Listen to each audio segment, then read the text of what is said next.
Turn that up, Doug. Whoop, whoop.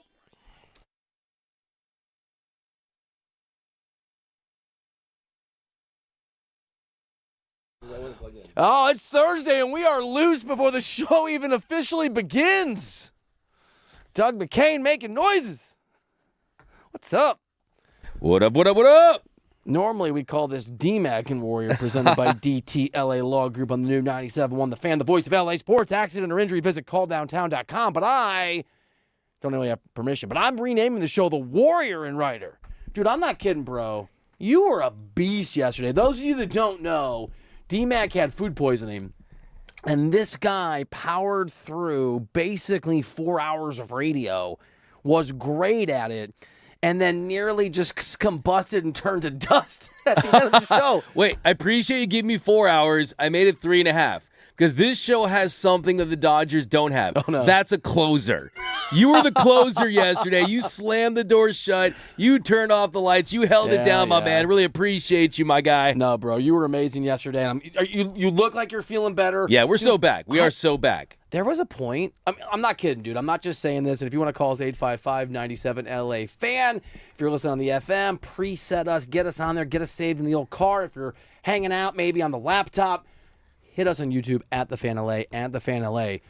Dude, I'm incredibly impressed by how, not just that you were here, but how you always do a great job, but not when you're dying from food poisoning.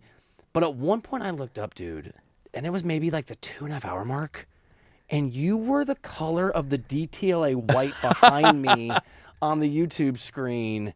And I actually was worried that you were going to pass out and hit your head on the table. Really. I will not lie to you. There was a point where I was looking up and I'm like, what's better than one Bill Reiter? Maybe 10 of them? Because I was seeing like 10 Bill Reiters. I was like dizzy. I felt like a boxer that had been knocked out. I was trying to just stay afloat in the 12th round, doing whatever I could to stay in the mix. I was like, well, Bill, I just got to stare at the Bill in the middle. Stare at the Bill in the middle because there's like 10 Bill Reiters. So yeah, yesterday I definitely tested my ability to stay alive. But yeah, man, it was a good time. So, I felt ill twice. I felt ill watching you power through, and I felt ill when I got home watching the Dodgers not power through. I'm sure you have all heard this, but we're going to chop it up here on the new 97.1 The Fan, the voice of LA sports.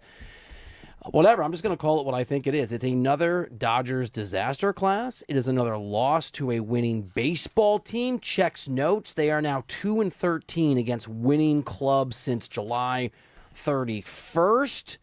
Where do you even want to start? You want to start with Roki's injury? You want to start with the fact they can't beat good teams? You want to start with the fact that they can't get runners in? 7th inning, no one out, bases loaded, didn't get anybody in. Tucker flied out, I think, to shallow left field, and then Alec Thomas hit into a double play. Do you want to go to the 8th inning when you had the bases loaded again with a couple outs and you had a runner on second with 1 out when Shohei was up? No run scored. Do you want to get to the fact that Tanner Scott he didn't close the game was tied, but he didn't hold the game. That's your job if you're the closer and you're brought in a sort of a high leverage situation, even and say it's 5-5.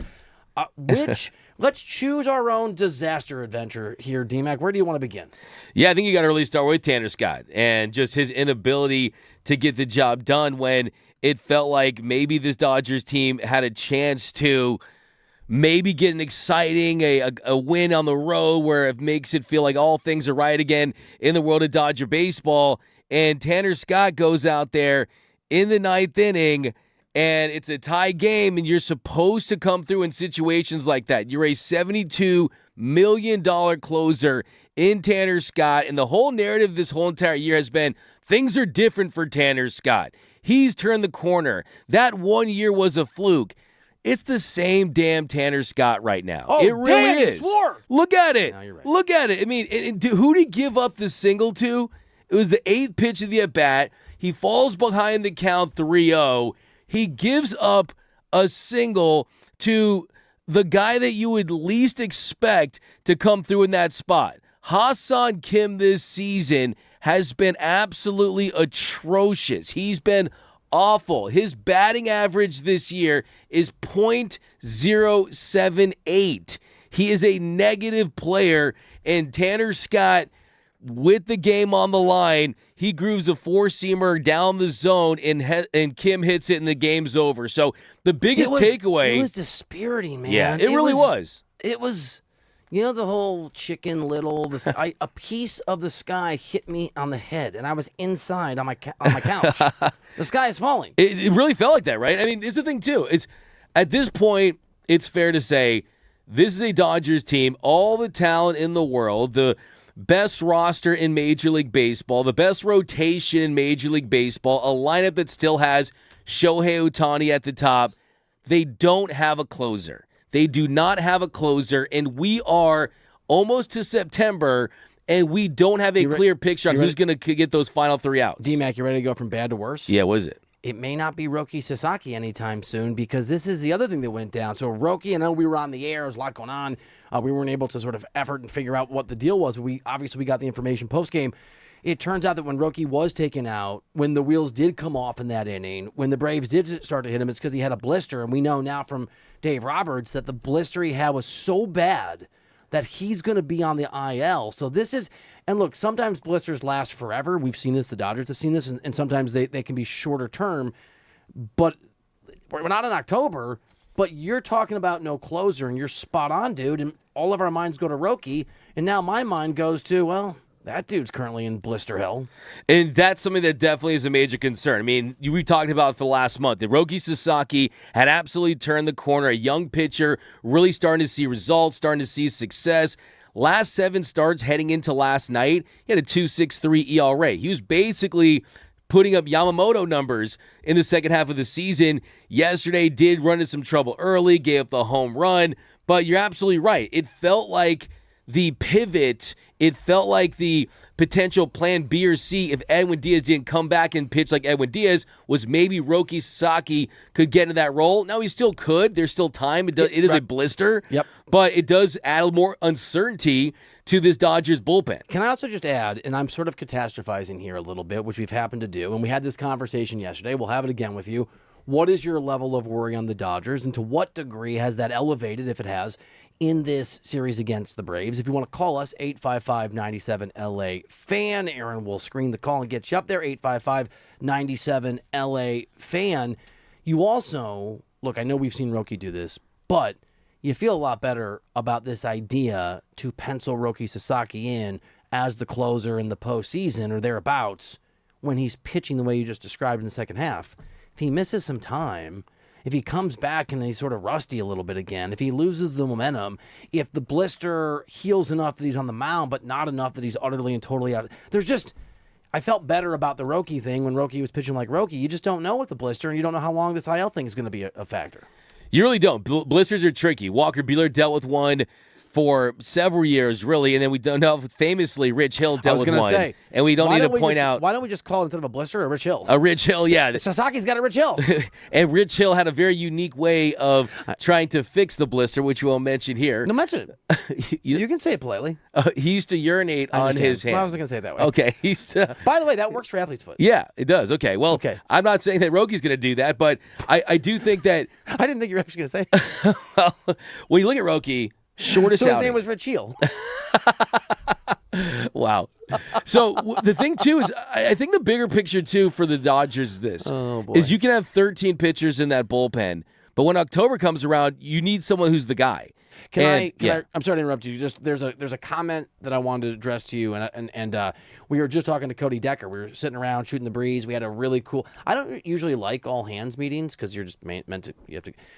We had an all hands meeting for the entire cluster. It was cool. Yeah. We work at a great place. No, we do. It's amazing, right? I rolled in there and I called Cody Decker CD. I was like, what up, CD? I didn't like it. You didn't like it? It felt real. I asked him, I was like, can I call you CD? He's a nice man. He also told me if I bring my glove, he'll have a catch with me. You said, will you have a catch? Do not use that expression. It's play catch. And like, again, he's a nice man, but you didn't look deep into his eyes like I did. Oh, you did? Yeah, I don't think he loved it. But here's something you guys were chopping up. We were all chopping up, and that's the idea of, do you have Ohtani be the closer when we get to that situation? And Craigsburger 007, Craig James Bond, we're going to call him, also wrote in the chat at the Fan LA, Ohtani should be closer. And you asked Cody this sort of very clear question, well, what if it doesn't work out, right? Because of the Ohtani rule, you're going to put him in outfield. And his answer was close the game out, which I kind of like the answer. I mean, for him to be the closer every single game would... But you love Ohtani. I love Ohtani. I've never questioned that. But here's the thing. Okay. Shohei Ohtani is more valuable, in my estimation, as a guy who can go 5 innings in a postseason game, piggyback him with another Dodgers starter, whether that be Tyler Glasnow, Justin Robleski, someone like that. And look, it's a very tricky situation. You would be potentially playing with fire in that situation. One, as you just mentioned, if Shohei Ohtani does not get the job done, you would have to throw him back into the outfield or first base, which if you're not going to do that just because Freddie Freeman's there. I can't do that. And the thing, too, is he hasn't played. I mean, also, just from a routine standpoint, that's the deal. If you would put Shohei in a position where he has to be the closer for this team, that means that Andrew Friedman, the Dodgers, really have failed him. Well, the Dodgers, I love that you bring it up. It's D-Mac and Reiter here on the new 97.1 The Fan, the voice of LA Sports. Call us 855-97-LA-FAN. I know that you're efforting to get Andrew Friedman on the show, and I know that Andrew Friedman, and by no I mean I presume, listens to this show religiously. And so, Andrew, we are going to keep it 100 here, but we still think you're great. Andrew Friedman might have just failed in general. Tanner Scott, that's Friedman. Edwin Diaz, that's Friedman. Kyle Tucker, and at some point we'll get to sort of stranding all these runners. The issues the Dodgers have had solutions. It's just the solutions that Friedman signed off on for hundreds of millions of dollars have largely unilaterally not worked, failed. Certainly. And I think that's the big thing here is you look at these last 2 seasons. The Dodgers knew they had to find someone that could get the final 3 outs to be that closer. It hasn't worked with Tanner Scott. So far, it hasn't worked with Edwin Diaz. And sometimes the most expensive thing doesn't mean it's the best thing, right? Price is the number, but that's kind of what the Dodgers have done. That's what Andrew Friedman has done this last couple seasons. Oh, I need a closer. I'm going to get the most expensive closer. I'm going to get the top guy on the market. And that does not always mean it's the best thing. That does not always mean that it's the right thing for you. And so far, it almost feels like it was a little bit of a lazy strategy where we're literally just going to say lazy and worse, ineffective. And yeah, now on top of that, just hasn't gotten the job done. But if you're the Dodgers, it almost, I don't want to say it works against you to have the most money, but think about this. What have the Dodgers done the last 2 years? They've said I think that's a really good point, dude. I mean, think about it. It can make you lazy. It can, because you just look, man. We have the money. So what does a rich person do? What does a rich person do when they have the money? I know this answer. They moved to Manhattan Beach. There you go. They moved to Manhattan Beach. They throw money at the problem. And basically, if you were the GM of the Dodgers for the last 2 years and you knew you had a bullpen problem or a closer problem, what would you do? You would give what was considered to be the best closer on the market, the guy that was going to cost the most. You would sign him. They did it with Tanner Scott, and they did it with Edwin Diaz. It's a great point. It's D-Mac and Reiter, and to just sort of like add to this conversation about how the money can make you lazy, the old disease of more Pat Riley thing. This is way in the Wayback Machine, but one of the gifts that Andrew Friedman had in Tampa Bay that the Dodgers identified when he would call in conversations before he worked for the Dodgers in potential trades is how good he was at identifying arms and putting together bullpens from scraps. And for a while, he sort of did that mad scientist thing in the early days of the Dodgers. And it reminds me of GMs I've covered in the NBA who were incredible scouts, became GMs, and then because they were so successful, they stopped traveling because they didn't want to get on Southwest flights to Lawrence, Kansas, and to Tuscaloosa. I think Friedman's amazing, but in some ways you have to get back to basics. And it brings me to a question, Doug McCain, and I said this yesterday when you were here, but you didn't hear it because you had almost passed out. I said it when you were gone. I was listening, though. Yeah, dude, you're the preeminent Dodgers expert, and there's all these things that I talked about in the 30 minutes I was by myself. By the way, loneliest 30 minutes of my life. I only listened. I didn't want to watch on YouTube. It was going to hurt me. It hurt me to do. Yeah. I almost just slapped myself for 30 minutes. Oh, wow. It didn't feel right to do it without you. Don't do that. That's a real slap. You're a crazy person. I have a question for you that's a little far afield, so you may find it stupid, and that's fine if you do. Don't slap yourself if that's the case. I'm going to ask you a question that I'm curious on an answer to, but you may also find the premise to be ridiculous or interesting, so here we go. And I know that the reason that John Smoltz was made into a reliever when he was in Atlanta is because he had Tommy John surgery, but whatever. He had the elbow, and they wanted to extend his career. The Dodgers have a wealth of starting pitchers. They can't pitch everybody that they want to if everyone is healthy. If in a vacuum all of these Dodgers were healthy, and let's say even that Tarek Skubal signs on for $500 billion in a new deal starting next year, who's the Dodger based on form, based on willingness to lose him in the rotation, based on the ability maybe to convince him. That's a high-level starting pitcher that you think the Dodgers could turn into a closer if that were the right move. So you want to look at someone that has some explosive stuff, someone that you feel like, hey, they got the stuff that if they just minimized their arsenal and became a two-pitch pitcher, which mainly relievers become and closers become, who's got that stuff?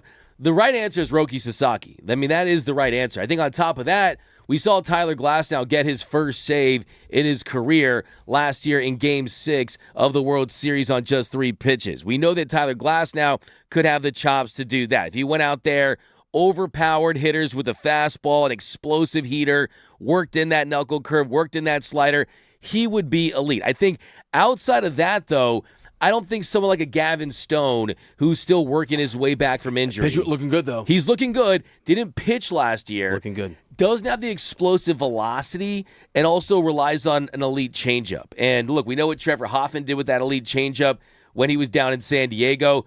That would be a lot to ask. I think if you're the Dodgers, you really have to dip into the maybe Seth Halversons, maybe the Chris Bubiches, maybe that route. Do you trust their mentality? There's a conversation happening over on YouTube at the Fan LA in the chat, and it's probably happening if you're driving around LA listening to us on the FM in your head.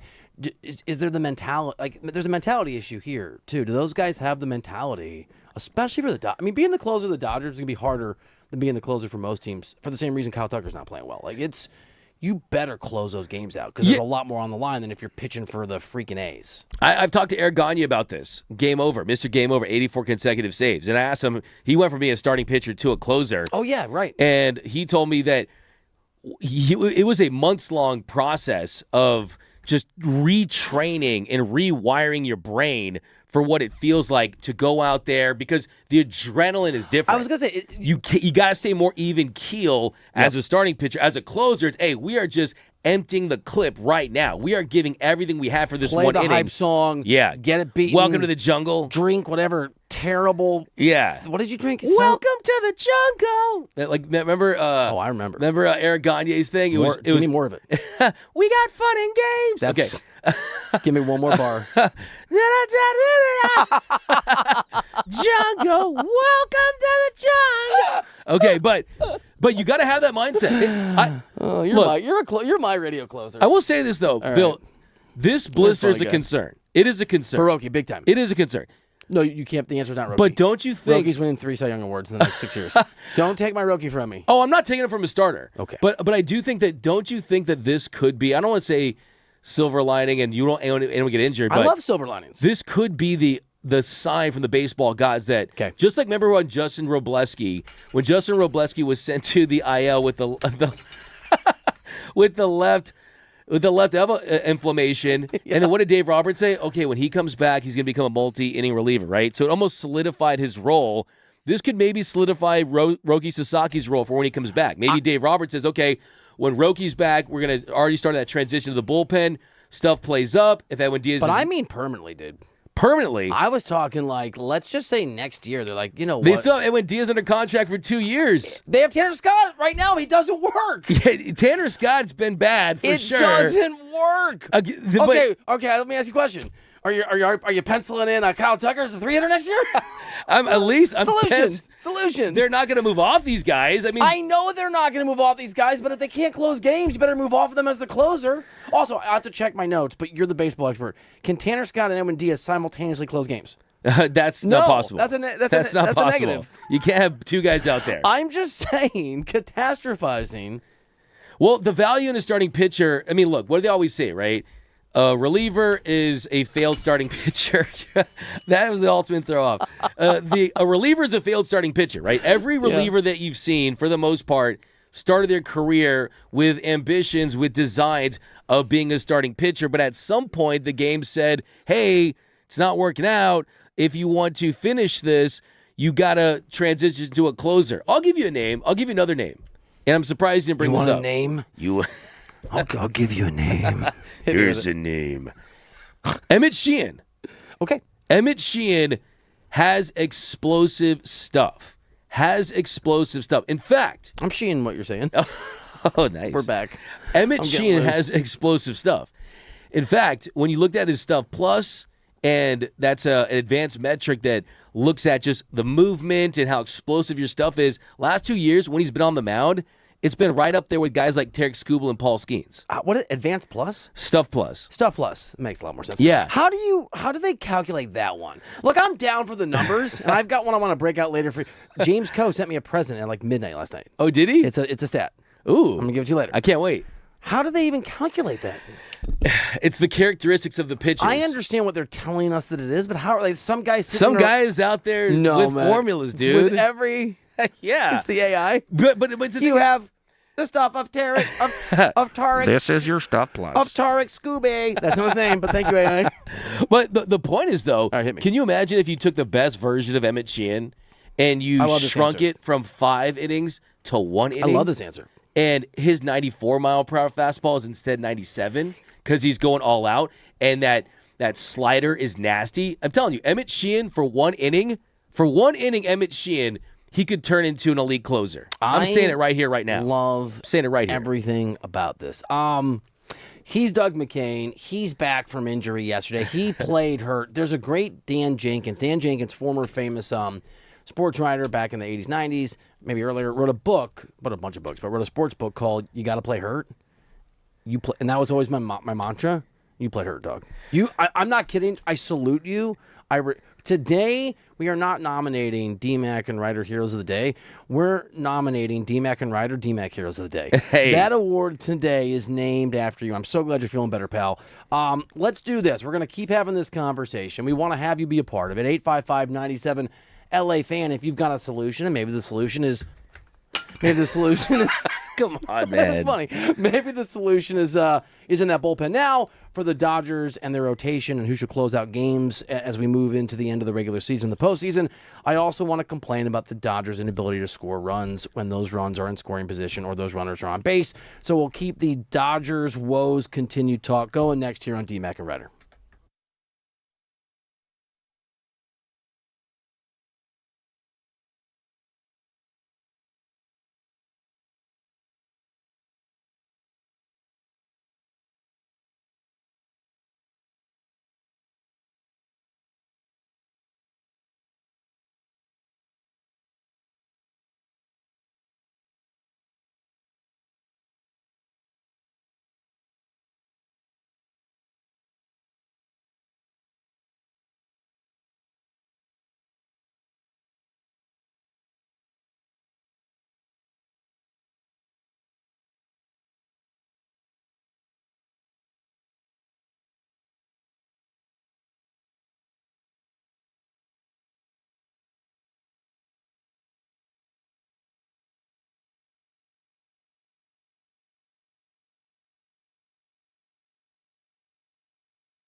you want to sing this? Or you did. Welcome back to the show, D-Mac and Reiter, presented by DTLA Law Group on the new 97.1 The Fan, the voice of LA Sports. Accident or injury, text injury help to 40222. That's injury help to 40222. All right, so I know the bullpen crisis is not averted. We're still in that situation. The Dodgers yesterday, I believe they stranded 11 guys. They had that seventh inning where there was nobody out and the bases were loaded. How many times is the Dodgers offense going to slap us in the face with the expectation of a critical run and then not get a guy across the plate? It's bad. It's bad. It's awful. You got to cash in with runners in scoring position. That's the name of the game. With nobody out. I mean, look, all right, so can I just break it down? Can I memento this? I'm going to go backwards. Yeah. Okay? And I want to get to Teo's defense too, dude. There was a moment yesterday where some Dodger, I don't remember who it was, got a double in the eighth. So there's one out, there's a runner on second, Ohtani comes to the plate, weak grounded to the shortstop, and then the bases eventually get loaded, and Max Muncy, he strikes out, right? So you've got, in effect, bases loaded, 2 out. You have runner on second, 1 out, can't get that run in, and you have bases loaded, 2 outs, can't get that runner in, any runner in. In the seventh, dude, nobody out, bases loaded, and you've got a Kyle Tucker, shallow left field, I think, or center, pop out, and then Alek Thomas hit into a double play. Back-to-back innings with the bases loaded, 1 case, nobody out, 1 case, 2 outs. You don't get a damn run, dude. The Dodgers' offense is a problem, and it's not an anomaly. And that's the thing about Kyle Tucker is it feels like he's a little bit in his head as far as the approach goes, because we saw early in the year he was swinging at the first pitch at such a prolific rate compared to his career averages that first pitch, that's the one that I feel like he should have swung at. He just looked at it, and then he falls behind the count. Then he fouls off the second pitch, and then once you're down 0-2 against Fuentes, you're defensive. You're just trying to avoid striking out, and then that lineup was a double play there. That's at least a defensive swing. It's a defensive swing. Dude, there was also a moment yesterday in the game. I was so pissed off during that game that I normally take notes, and I was like, whatever. I'll just talk about it tomorrow. There was a moment where Kyle Tucker almost dropped a ball in right field. I don't know if you saw it, but it kind of came out of the web of his glove a little bit. Well, popped out for a second, yeah. He caught it. It was an out, but I just thought if that pops out, he might just have to, quit baseball. What is happening to this guy? Well, I mean, think about it. 2/3 of their outfield defense is substandard in Teoscar Hernandez and Kyle Tucker, and on top of that, both those guys aren't producing offensively as well. If you look at yesterday, you're seeing some hits for Kyle Tucker in certain situations, but the problem is it's not the big hit. I mean, last night, though, 0 for 5. You look at Teoscar Hernandez, did go 2 for 3, did have the walk, but the offense has to be so good for Teoscar Hernandez to be able to be a big-time producer that defense, when it struggles, it really, really is magnified. There's been a recurring conversation in the chat the last few days, and a frustration with us that I think is a reasonable one. It has mounted today and has been addressed here. I'm trying to find it. There's so many people commenting now. Here it is. Ismayati says, D-Mac, stop it. And this applies to me too. Don't say Tucker. Say Ohtani has been bad with runners in scoring position. There's certainly been a whole bunch of people having conversations and talks about Ohtani doesn't drive runners in when he should. Ohtani hasn't gotten guys in. And anecdotally, this series, that has been a thing. Now, he hits. I'm not going to have the leadoff conversation again. That's not even the conversation because he had an opportunity yesterday in the seventh. This is real. There is a conversation about Shohei Ohtani needing in a vacuum, D-Mac, to drive in runners for the Dodgers. And outside of a vacuum, the rest of the offense is struggling. Many of these guys are underperforming over sort of what we expect of them. We just went through the fact that multiple times there were the bases loaded with nobody out, 2 out, 7th and 8th, no runners came across. When the offense is struggling, what do you need to have happen? You have to have your would-be MVP step up and drive and run. So there's also, I don't know if there's an Ohtani problem, but there is an Ohtani conversation in this context. He did go over 2 yesterday with runners in scoring position. There was the moment where it felt like they had a chance to pile on some more runs when Fiducia singled to center with a couple of outs, and then Ohtani, in a hitter's count, it was 2-0, he flied out, and there was another moment in the game where he didn't come through. But look, Ohtani's not the Dodgers' problem, man. I'm just going to read this to you, and I want you to defend him. And it's really funny because I lied and said, I don't really lie. I said he didn't love Ohtani. You love Ohtani. Maybe we love him too much. B.L. Boyd, no-show. That's what he's calling him. No-show. No-show is damn near the worst high-leverage bat on the team. Wow. That's really bold. That the worst high-leverage bat on the team, that's statistically incorrect. Okay. I mean, but last night, if we're basing it on recency bias, there have been some moments where last night, for example, like I said, did go 0 for 2. He could have stepped up bigger in better spots. And look, I like the fact that people hold Shohei Ohtani to this ridiculous standard. And the passion, too. If you want to hold Ohtani to a bigger standard, that's totally fine. But he's the guy that's getting multiple hits. Shohei's the guy that got the triple with no outs to lead off the game prior that you saw Freddie and Mookie and Muncy and Edman, they just couldn't cash in. Yesterday, Shohei goes 2 for 5, but outside of that... Can I give you his numbers? Yeah. I have his 2026 runners in scoring position numbers. And can I label this DMAC calls it? Because what did you just say a moment ago to our wonderful listeners? And we appreciate you hanging out on the FM. We appreciate you on the YouTube channel at the Fan LA. But you said, what did you say? The facts don't. But you said it much more eloquently than I can remember it. You said numbers say no true. Something like that. Yeah, that works. Runners in scoring position this year. Shohei Ohtani is hitting .305 with a .427 on base percentage, a slug of .611, 7 of his home runs, and he's batted in 49 Dodgers players.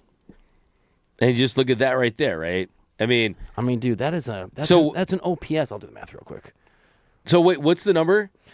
He's hitting .305 with a .427 on base percentage. And how many RBIs in those situations? 49. See, this and is a .611 slug. See, the wild thing about that, if that's accurate, and I think it is because it's AI. I did it very quickly. Well, the wild thing about all of that is, I mean, you look at who's the best, who's pound for pound really the best hitter this year, right? It's Yordan Alvarez, who has 91 RBIs, and Shohei Ohtani with runners in scoring position.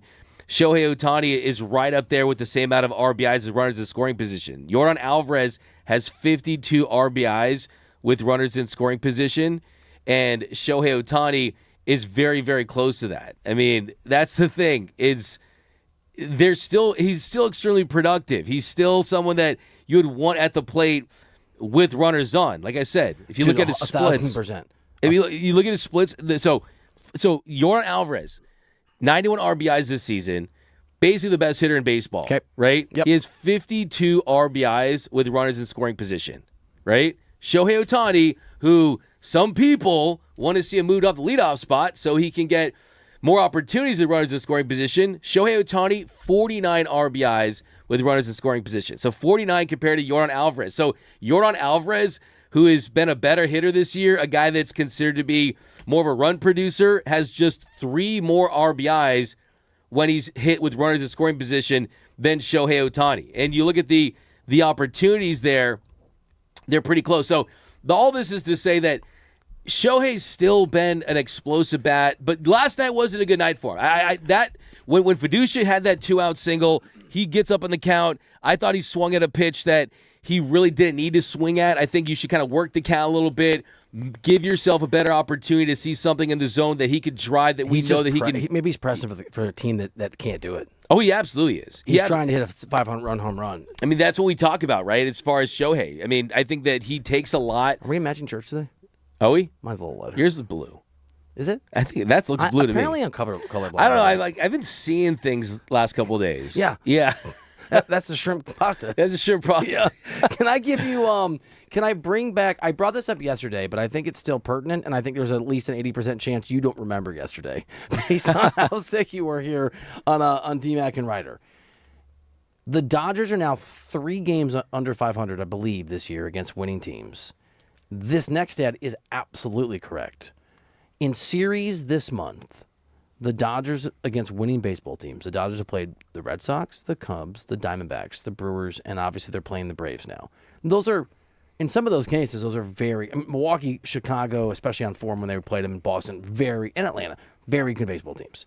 They're now 2-13 over that stretch. That's wild. And so when we talk about who the hell closes games, because Edwin Diaz blew a few of those games before his fake IL appearance. When we talk about is Tanner Scott capable, when we talk about the two-hole curse that continues, even though it didn't last night, when we talk about the lack of slug, when we talk about the inability to get runners in when they're in scoring position, and the slap in the face of Ohtani 2 nights ago on third base, tying run, 9th inning, nobody out, couldn't get him across, then bases loaded twice yesterday, 7th and 8th inning, 0 outs and 2 outs respectively.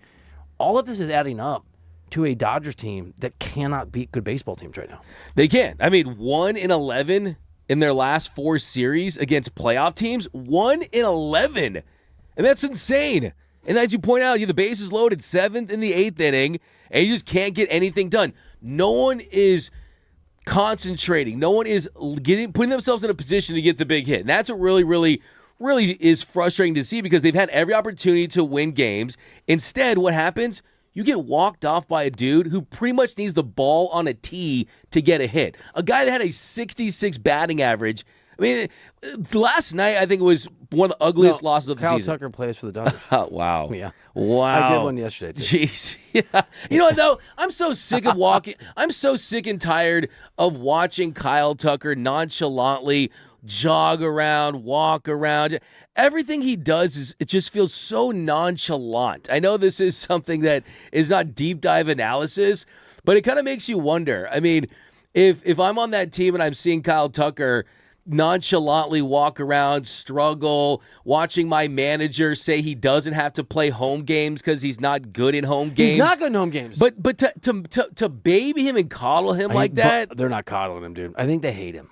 You think they hate him? I think their energy is when you think the Dodgers hate Kyle Tucker? I do. Wow, I think the baseball gods might. The energy. I mean, I'm not there. I'm not in the clubhouse. I'm sitting here hanging out with you, even when you have the plague or whatever here on Team American Rider. The energy. I'm sweating. That you really are. I'm getting worried again. I have a mark I'm supposed to be on. I'm gonna move off of it just a little I'm bit. feeling good. See what the Dodgers have done to me? I think they have the energy. You know, when like you're at work or you're in a social setting, and there's one person nobody likes, and everyone's trying to be nice, but there's like an energy where you're trying to like hide it, but you get frustrated, and you're like, okay, I can't take Steve anymore here at the frat party or whatever. That's Kyle Tucker. Yeah, okay. That's the energy they give off to me. I mean, it does feel like it just the entire team. The entire team should have a boost of energy from Kyle Tucker. Instead, he's made their life harder. He was supposed to be the guy, the infusion of talent. Like, he was supposed to be that guy. Yep. He's the color. He's very beige for this team, right? He's someone that's just not explosive, not what they need. And those last 2 innings, Tanner Scott spotting those 3 balls, so he had to pitch one out over the plate.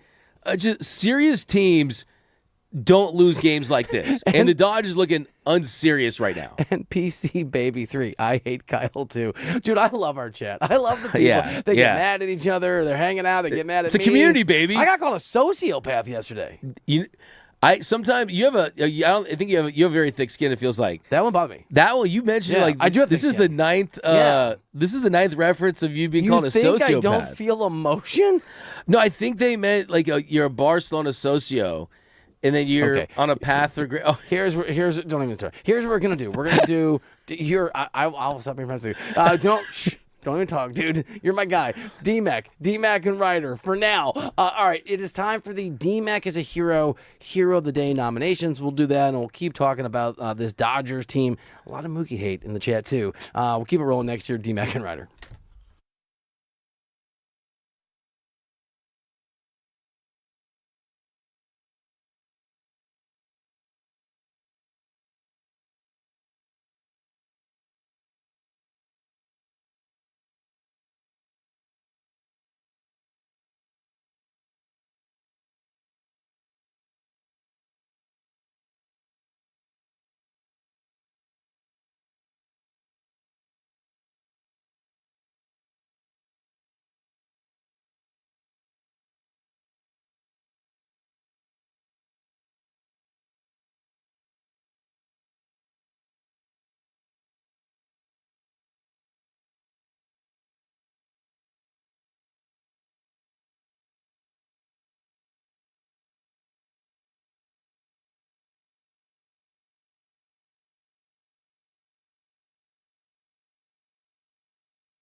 Ooh, I like the vibe. Welcome back into the show. Thursday. Energy here on D-Mac and Reiter, presented by DTLA Law Group on the new 97.1 The Fan, the voice of LA sports. Accident or injury, visit calldowntown.com. That is calldowntown.com. You can call us at 855-97-LA-FAN, 855-97-LA-FAN. You can also hang out on YouTube on the stream at The Fan LA. Hit the like button, subscribe, get in the comment section. We'll do a mailbag at 5:30.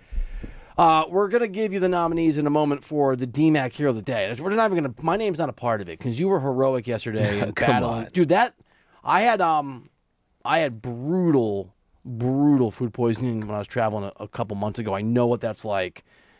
I'm impressed, dude. You're a warrior, dude. You're a warrior. I do want to, not call you out, I do want to just point out, maybe call myself out. You like to, when I get a little loose with things, when I once said that I wanted Kyle Tucker to gently hit a wall and be okay, but maybe I didn't express it properly, you were like, man, you want Kyle Tucker to get injured? It's fair. I said that. You've taught that, by the way. I just said that I think the Dodgers hate Kyle Tucker, and in the break, you're like, you think the Dodgers hate Kyle Tucker? How is this a thing? Yes, of course they hate him. They hate him? Yes. The Dodgers don't hate Kyle Tucker, man. They hate him. They've been so Dave supportive Roberts as teammates. him. They do not. They Come hate- on. Yeah, I know you think it too. I do not think that. that. I can tell. Your words say one thing, but often your eyes say something They else. understand that players They go through slumps. They loathe understand that him. it's been a struggle. But to say they hate him, he seems like a relatively nice guy. Sure, I'm not talking about that.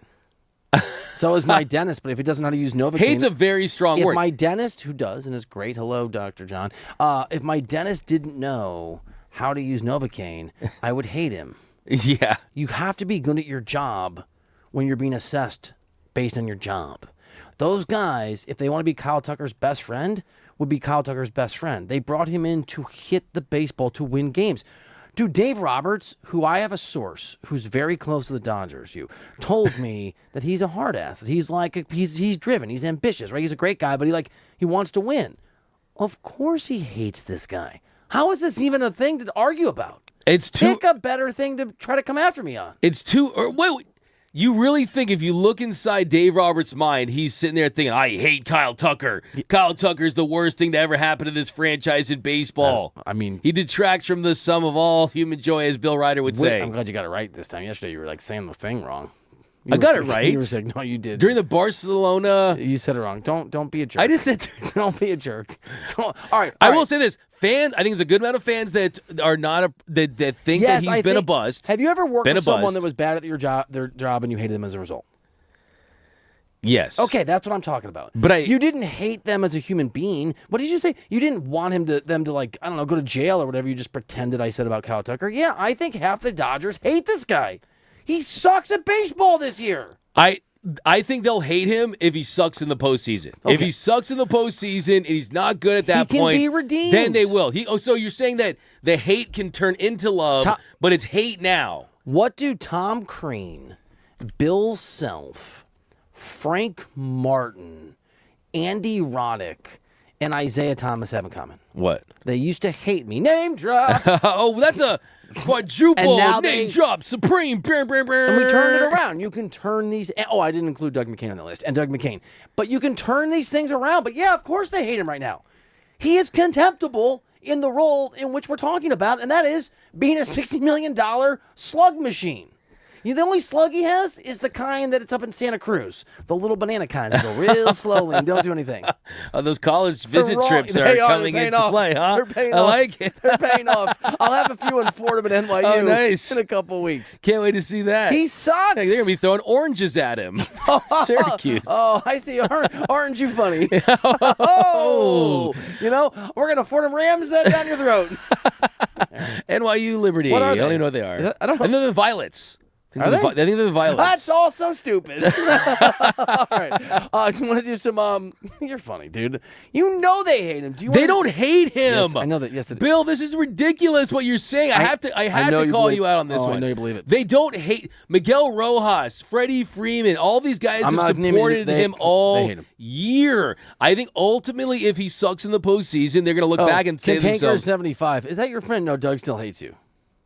What did he say? No, Doug still hates you. Oh, I hate me. I hate him? Yeah, no, me. Oh, no. D-Mac has convinced me I love Kyle now. No, I think that's sarcasm. To me, Kyle. Look, we'll see what happens with Kyle Do you Tucker. love Kyle Tucker? Yes or no? Yes. No. Yes, you do. Why? You're defending him Oh, I'm not defending Kyle aggressively. Tucker. I mean, Are you still ill? Kyle Tucker. Look, if Kyle Tucker, I was first to say it. If Kyle Tucker does not perform, he's going to go down as the black stain on Andrew Friedman's resume. I mean, he's going to go down as the worst signing he's ever made. So yeah, I mean, there's a lot at stake with Kyle Tucker. You know, these athletes have real things they don't say when other people aren't around. Like, of course, half these guys go home and go, oh, to their wives or their buddy, oh my God, this guy's, ugh. And then to the media, they go, you know, we're supporting Kyle. Unless they're Mookie Betts, who goes, it's a dumb question, you wouldn't understand.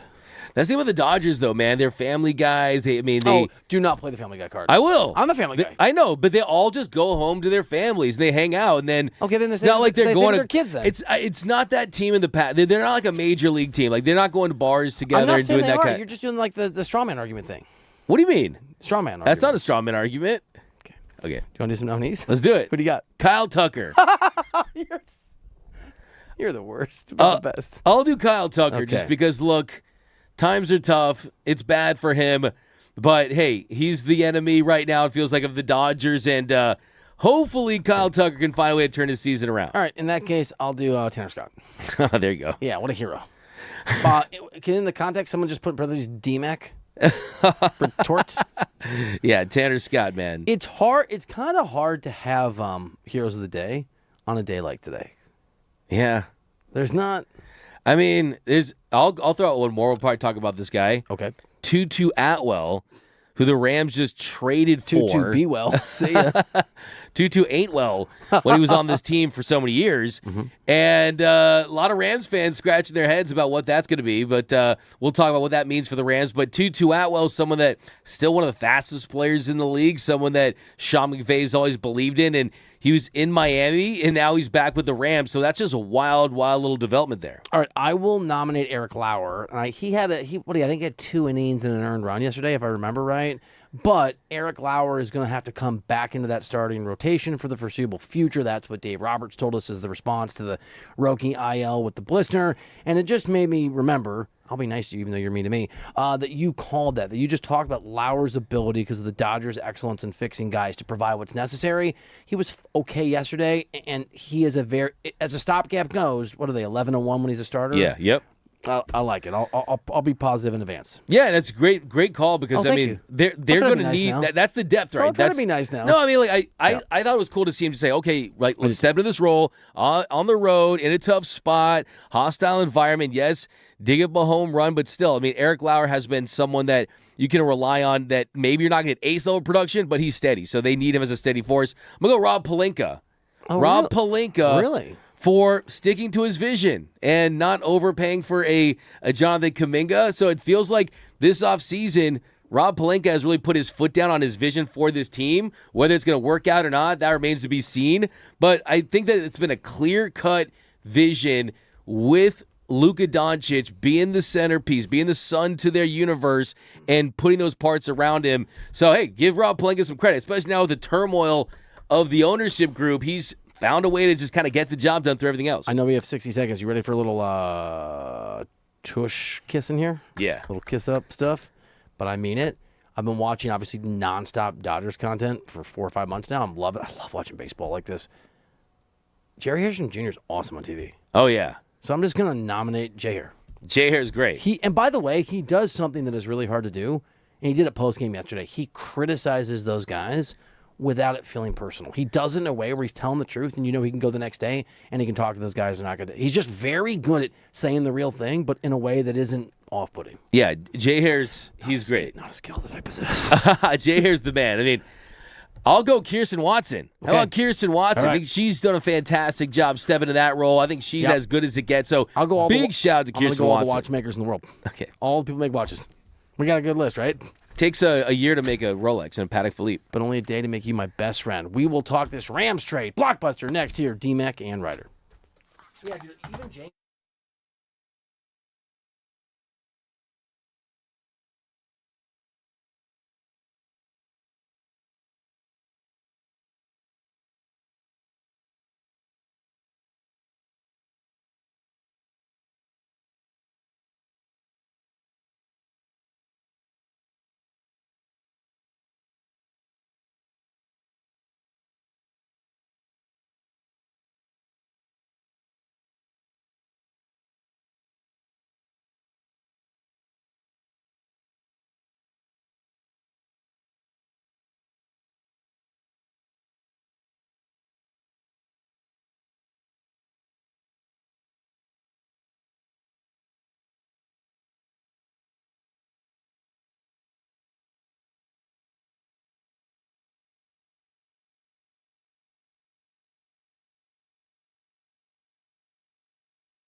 All right, welcome back into D-Mac and Reiter, presented by DTLA Law Group on the new 97.1 The Fan, the voice of LA sports. Accident or injury, visit calldowntown.com. That's calldowntown.com. That song reminds me of La La Land. Really? And because isn't that the song that she requests at the pool party because it has a huge piano solo to make Ryan Gosling have to perform it because she's mad at him because he was rude to her once when she kind of was like, oh, yeah, I like you, and he was awful to her. And so he's in a cover band for an 80s band that he thinks is beneath him, and she recognizes him? No? Maybe. Not a big La La Land Yeah, guy? I've seen it twice. Twice? Yeah. Saw it once coming back on a plane ride, and once I love La La Land. Yeah, you sound like you're a huge fan. Can I tell you my LA Mia? connection to that song? Mia? Oh, man. What a character. Yeah. So this is messed up, but I don't care. I told you, did I tell you yesterday or the day before I'm a crier on airplanes? Oh, really? You were sick. It's fine. It's cool. Oh, yeah, I heard you. We talked about it. Emotional. So here's my deal. I had to move. I got offered a job actually from this company to host a radio show, but I thought that I was going to get to stay here, and then they told me no, you have to move to New York City, and it was a really tough call. I didn't want to leave LA, but I agreed to do it. On the flight there, I watched La La Land. And the whole thing's about like giving up what you love for your career, right? That's what it's about. Yeah, it's about the cost of achieving your dreams. And I like burst into tears. I'm like, I want to go back to LA. Oh yeah, it was sweet. Yeah, that's a sweet thing. That's my story. They both got what they want, Not each other. but they didn't get each other. And the thing is, I wanted Dun, dun, LA. dun, dun. Yeah. My whole thing, like the first time I stepped foot here, my whole career was just I want to live in Los Angeles. Yeah, that's a great that final scene's so good. Oh my god, man. Yeah. So you know what I did when I moved back here? What? I watched La La Land the entire flight home. Really? Yeah. As though like I Jeez. made it. I like it. Like I rewrote the ending. Hey. I get the girl. You did. LA's the girl. LA's the girl. You know what I'm saying? Yep. There's some comments about girls in the chat. You guys gotta be cool. You guys gotta I know be some of those. cool. I'm seeing those guys. What did it say about? Come on. Daniel Areola, if Reiter trims his hair and loses the glasses, he resembles a real-life John Arbuckle, Garfield's owner. What's up, Bill? All right, I can glass this for you for a second. Boom. Let's go. Do I look like Garfield's owner? I see it. I don't see it. The Garfield of the cartoon. Are you Doug? I can't see you. It's D-Mac and Reiter. All right, we have breaking news from an hour ago. Why don't you give us the breaking news and tell us what you think it means. Drive us to the point. Yes, so some breaking news out of Rams land. So the Rams are getting back wide receiver Tutu Atwell, who was on the Dolphins, and the Rams had tried to make Tutu Atwell a big part of their offense for so many years. They took him in the second round back in 2021. There was a lot of talk about that being a pick that Sean McVay strongly wanted, but it never worked out. I mean, even his last year with the Rams, he was targeted just 15 times despite getting $10 million. So a lot of people are criticizing that signing. He was like my sexy draft pick several times. Was he? Am I like, this is going to work? You're big Tutu. I'm smart. I don't even know. I'm the opposite now. Wow. Yeah. So the thing is, so they ended up trading Jarquez Hunter, running back. And Jarquez Hunter is a running back they traded up to get. And the thing that Jarquez Hunter was supposed to bring to the Rams offense was an explosive element. When he was at Auburn, he had 40-plus runs or 10 or more yards. He ended up transferring, but this was a guy that was supposed to be that running back that was going to add a different element to this Rams offense. Kyron Williams, Blake Corum, not really known for their explosive speed or anything like that.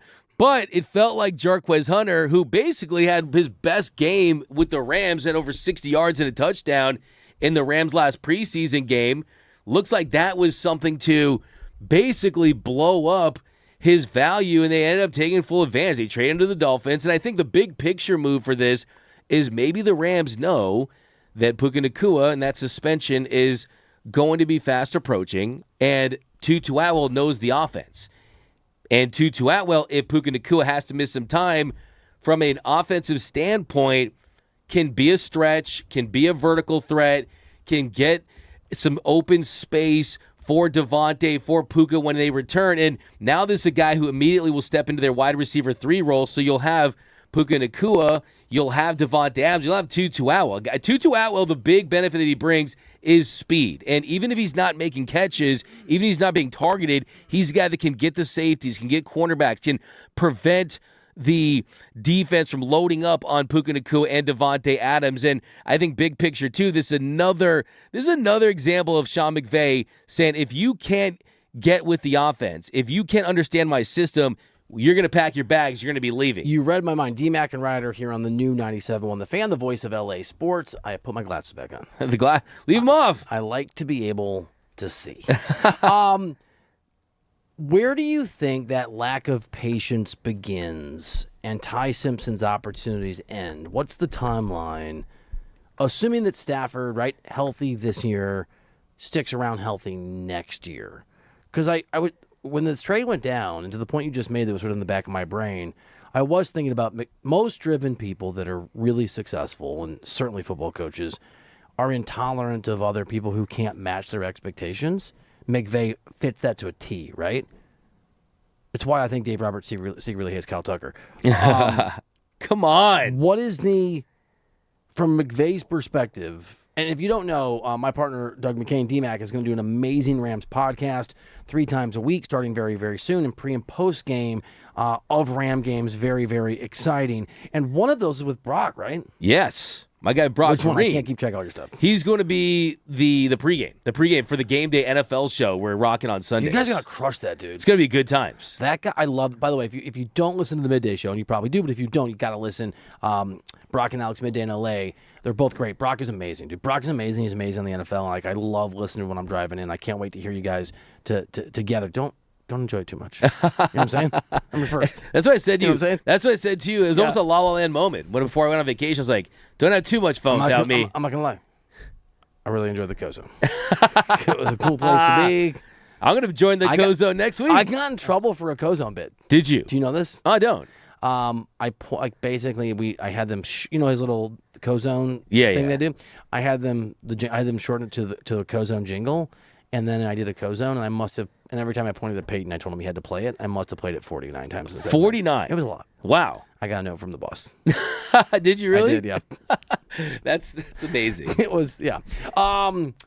So other things about this trade, I think. But real, just like Ty Simpson, what's his I want to circle back to the trade, but what do you think his leash is?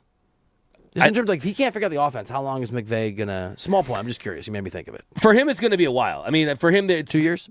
2 years, I think, is a minimum, right? I think that it depends largely if Matthew Stafford continues his career, because he's a J.J. McCarthy level disaster behind the scenes. 2 years. But I just don't think he would be that. I think that his understanding of the offense is going. It's not going to be his understanding of the. I don't like. I mean, just from everything I've heard, what I've seen so far, how he's looked in the preseason, it hasn't been elite by any stretch. But you called him Y Simpson. Come on. What? I never called him Y Simpson. I know. I just did that to illustrate your view of Ty Simpson. You didn't want him. Nice try, Simpson. That was nice try, Simpson. No, that was Y Simpson. Why the bleep Simpson? They're going to give Ty Simpson a long leash because he's the a high pick. Quarterbacks that they take time to develop. Okay. And I think this largely depends on how much longer that Matthew Stafford wants to play. If Stafford wants to continue that career 3-4 more years, that could complicate matters. But I think that Ty Simpson's a student of the game. He's the son of a coach, right? I just don't think it's going to be the processing thing that's going to be the issue for him. He did play just 13 games in college, so there isn't an experience level there. But I think that guys like Ty Simpson, guys like Jarquez Hunter, you have to always listen very closely to what Sean McVay says. And we know this about Sean McVay. You mentioned it on this show. Sean McVay is ruthless.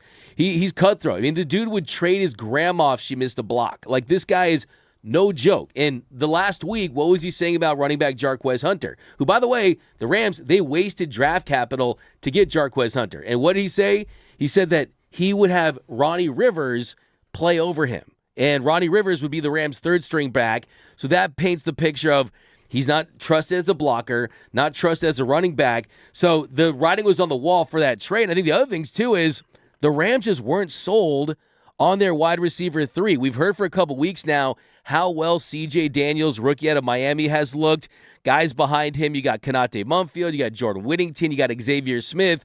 This first 3 weeks of preseason, I think the number one thing as far as question marks the Rams and Sean McVay had was, do we trust that these guys can step up? And the move today indicates no. No, the answer is no. A big fat no. What is your confidence level that this guy is going to be able to step back in and be effective on the level? It's interesting. Talking about the Rams is going to be very similar to talking about the Dodgers. The expectations are going to be higher for each of these teams, for the Rams and any other team in the NFL. And the expectations for the Rams might be high. When's the last time there were reasonable expectations from a fan base for a team as high as this Rams team? Yeah, it's been a while. I mean, Rams against the field is not a crazy conversation the way that it would be. And I know that Seahawks fans are throwing It's not, things, but how about this, though? Bill? I mean, this is a good example of the Rams have great superstars, right? You got that Avengers roster. You've got Myles Garrett. You got Stafford. You got all the superstars. If AD comes back and makes up his freaking mind. I know. AD, come on. AD come back, right? I mean, look. That was mine. Well, I changed it. That was my thing from earlier. I changed it. Because because Bershinger. Bershie come back. I let you tilt your head. Any kind of fool could see. But this is a good example, a good point that Bersh is the superstars they do have, 9 week. they don't necessarily have a lot of great depth. Are we done singing? Well, not necessarily. No, I'm sorry. I didn't mean to. Yeah, but you got me excited. They don't have a lot of great depth at every position.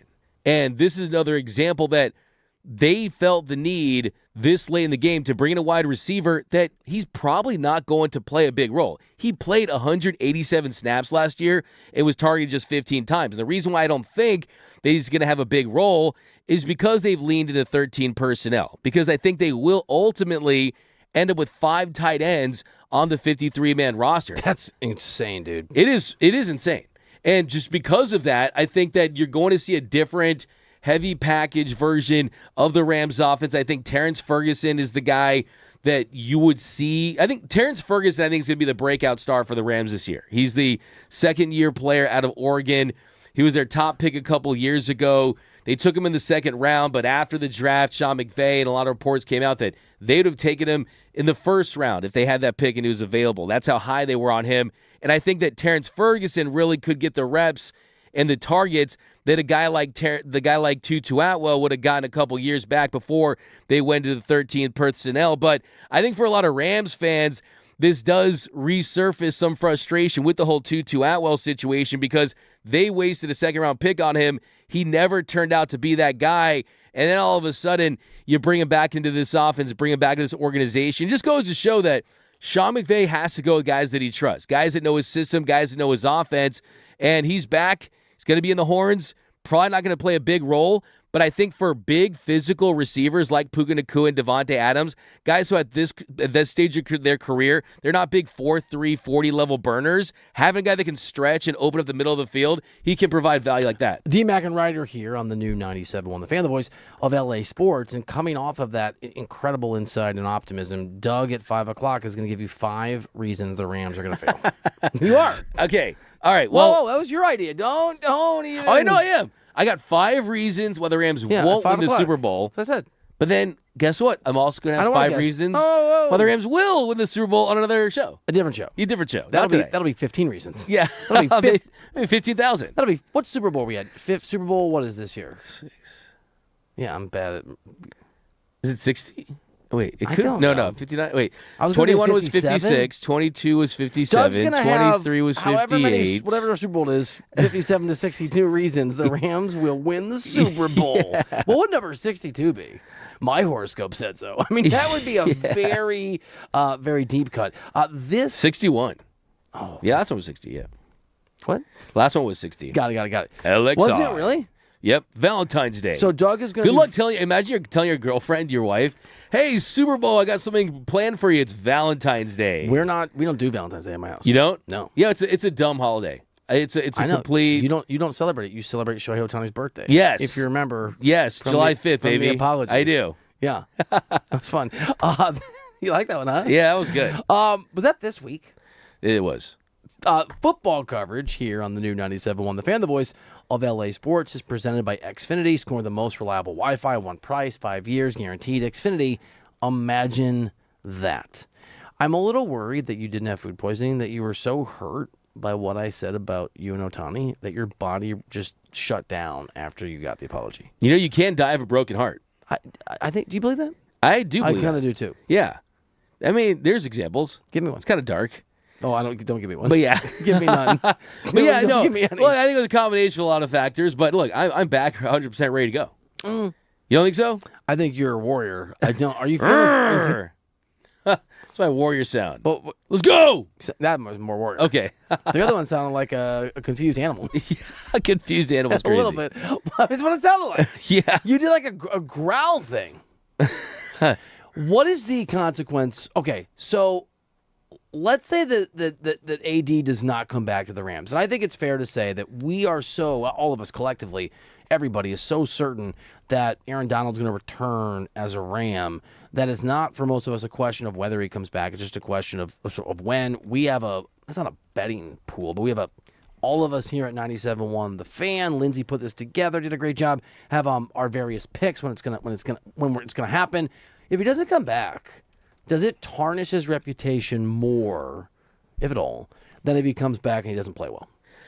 What's the risk factor? I don't know if it tarnishes his legacy or what he did for this team. I mean, he still is and probably will be the best player to ever play for this organization. I'm just going to this isn't you, right? Yeah. Of course. I'm going to just do a little pander defense in advance. Okay. I don't mean how it should go, how people should view him. I mean how they will, right? Because people are unfair to people in the public eye, and they like to build people up and tear them down. So I'm not asking. I want you to factor in human nature and how people can be awful.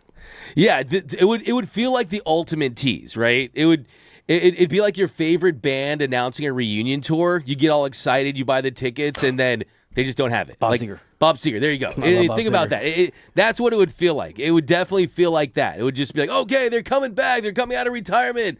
Led Zeppelin's coming back, and doesn't happen. That's to me how it would feel, right? So, and two, let's say they lose. Let's say they don't win the Super Bowl. Let's say they get close to winning the Super Bowl, and it would go down as one of the big what-ifs in the history of all professional sports. I mean, we don't know what kind of player he would have been. We don't know if he would have been 75% Aaron Donald and what 75% of Aaron Donald at his peak would even have looked like. You're being nice. I think at this point, fair or not, if he doesn't return, people are going to be put out. And you're right. You win a Super Bowl if maybe people don't care. But the belief is he's coming back. He's trained at Rams facilities, which twice, I think it is, which required disclosure, and Schefter dug it up. And fair or not fair, he's making these assessments. If you're not going to come back knowing the sort of fervor to have you back, you cannot announce in September you're not returning. You make that announcement in early August, man. Yeah, look, I mean, I'm telling you, it would be a crushing blow. It would be a crushing blow just because we went from saying that this could be the best team of all time to just, they're the Super Bowl favorites, which, 4 of the last 51 favorites entering the season have won the title, so it doesn't mean it's a lock. But if you had Aaron Donald, a guy that is used to being double, tripled, and quad team to getting single team, and you had Myles Garrett, right? You could have gone down as one of the greatest teams ever. Pick your poison. Yeah. I mean, there's a world where if he comes back and he is in fact that player we remember, the defense could be every bit as good as the offense. It could also be, exactly, it could be a distraction, too, at the beginning of the season, right? If he ends up not coming back. It's almost like, you had Christmas in July, Christmas in August, and Santa changed his mind. Santa's like, no, I'm not bringing that gift, right? It's like, that's how it would feel. It'd feel like a crushing, like we're not getting that present that we were hoping to get that would take this team over the top and take a team from special to all-time great. Why do you hate Santa? I got to bring Santa up as an example. No, Santa would never do that. Why you got to do that to the kids? Okay. Santa would never do that. Okay. It'd be like your ex texting you, "I miss you," and you're getting all excited, and then it just disappears. And you're like, "Oh, it never came back." That would happen. Okay. Basically, it would hurt. They would show me it would feel. It would change for me personally. Doing this job the way I do it now. Yeah, how do you do it? It would piss me off because I'm thinking, I get to. I agree. Yeah. The stars have aligned for me to do all this stuff. When you have Shohei Ohtani and I got Bill Reiter. Wow! I see. I did that. Right. I like it when you take a little sarcasm, mix it in. I'm not mixing any. I like it. And so for me, I feel like the sports gods have smiled down on me. Okay. So to not get this the food gods certainly haven't. Every time you say it, I start to sweat. I know. I noticed that. Hey, I have a question for you. What's that? Shrimp. Pasta. Come on, man. No, not cool. So for me personally, yeah. I would be hurt. And I've told you this before. That Tell me again. If I like, can I give you I love when you repeat. Can I give my ultimate hater take on Aaron Donald? This is not necessarily how I feel. What would happen? But if I was an Aaron Donald, what would happen if I said no? I don't know. I'd probably say it. If I was an Aaron Donald hater, you know what I would say? Tell me. I would say, wait a second. The Rams already had the best team in the NFL. They were already the Super Bowl favorites with Jared Verse, but you didn't want to come back. it had to have Myles Garrett for you to come back. Why aren't people talking about Aaron Donald the same way they're talking about Kevin Durant? As far as this could be the ultimate gravy train move. That's what the hater would say, not me, the hater. Here's the answer to you, clearly. The hater, not me. This is the worst, disguise your actual opinion thing I've ever heard. You know we're on the radio, right? Yeah. You know people can hear this, and it gets recorded. I see. Remember when I apologized for saying that you hated Shohei Ohtani? Yeah. I'm not going to apologize for pointing out that you hate Aaron Donald. Okay, now I hate Aaron Donald. I know you do. This is clip insane. that? Can we just clip him saying, I hate Aaron Donald? Oh, my God. What? No? My response would be, Kevin Durant joined a team he had no business being a part of. That would be the argument. Aaron Donald has a lifetime pass to be a Ram in whatever capacity he ever wants to be. But that's a different view. I love him and you hate him. That's okay. Look, you feel about him. Aaron Donald has nothing to prove. His name. Aaron That's Donald, AD, number 99, has nothing to prove. He's one of the best defensive players ever. Don't walk it back. I'm not walking anything back. You just feel how you feel. The way that I feel, though, is, look, he's coming back because he misses the game. But he also is coming back because there's an opportunity to play where the wear and tear isn't the same. He doesn't have to do as much on the group project as he used to do, which was basically most of it, if not all. And he has an opportunity to play with the current best defensive player in the NFL. So I think for Aaron Donald, just this whole walkthrough, and it's the contract too, we got to see what happens with that. If they find a way to figure that out, which I don't think is going to be that big of an issue if he actually wants to play. But it'll be interesting to see what would be the blowback if ultimately he wakes up one day and decides not to come back, that we just kind of went through all that and it was just this big, massive tease. Would you agree he's on the clock? Yes. I think so, right? Man, that one always hits like a dagger, dude. I think he is. D-Mac and Reiter here. I want to run something by Doug, and I'm worried he's going to misrepresent my view, but I just want to make the case that Teo cannot be relied upon, and they need to make an alternative plan, even though we're almost in September. And we have a plan. We have an idea, and we'll give it to you, and we'll get Doug's take next here on D-Mac and Reiter.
All right, welcome back into the show. D-Mac and Reiter, presented by DTLA Law Group on the new 97.1 The Fan, the voice of LA sports. Accident or injury, text injury help to 40222. That's injury help to 40222.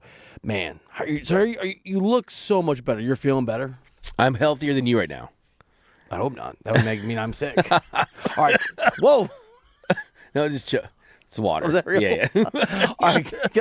Can I admit something that makes me feel bad? Does this emergency thing actually do anything? I hope so. I have them all the time. Is this like a placebo situation? No.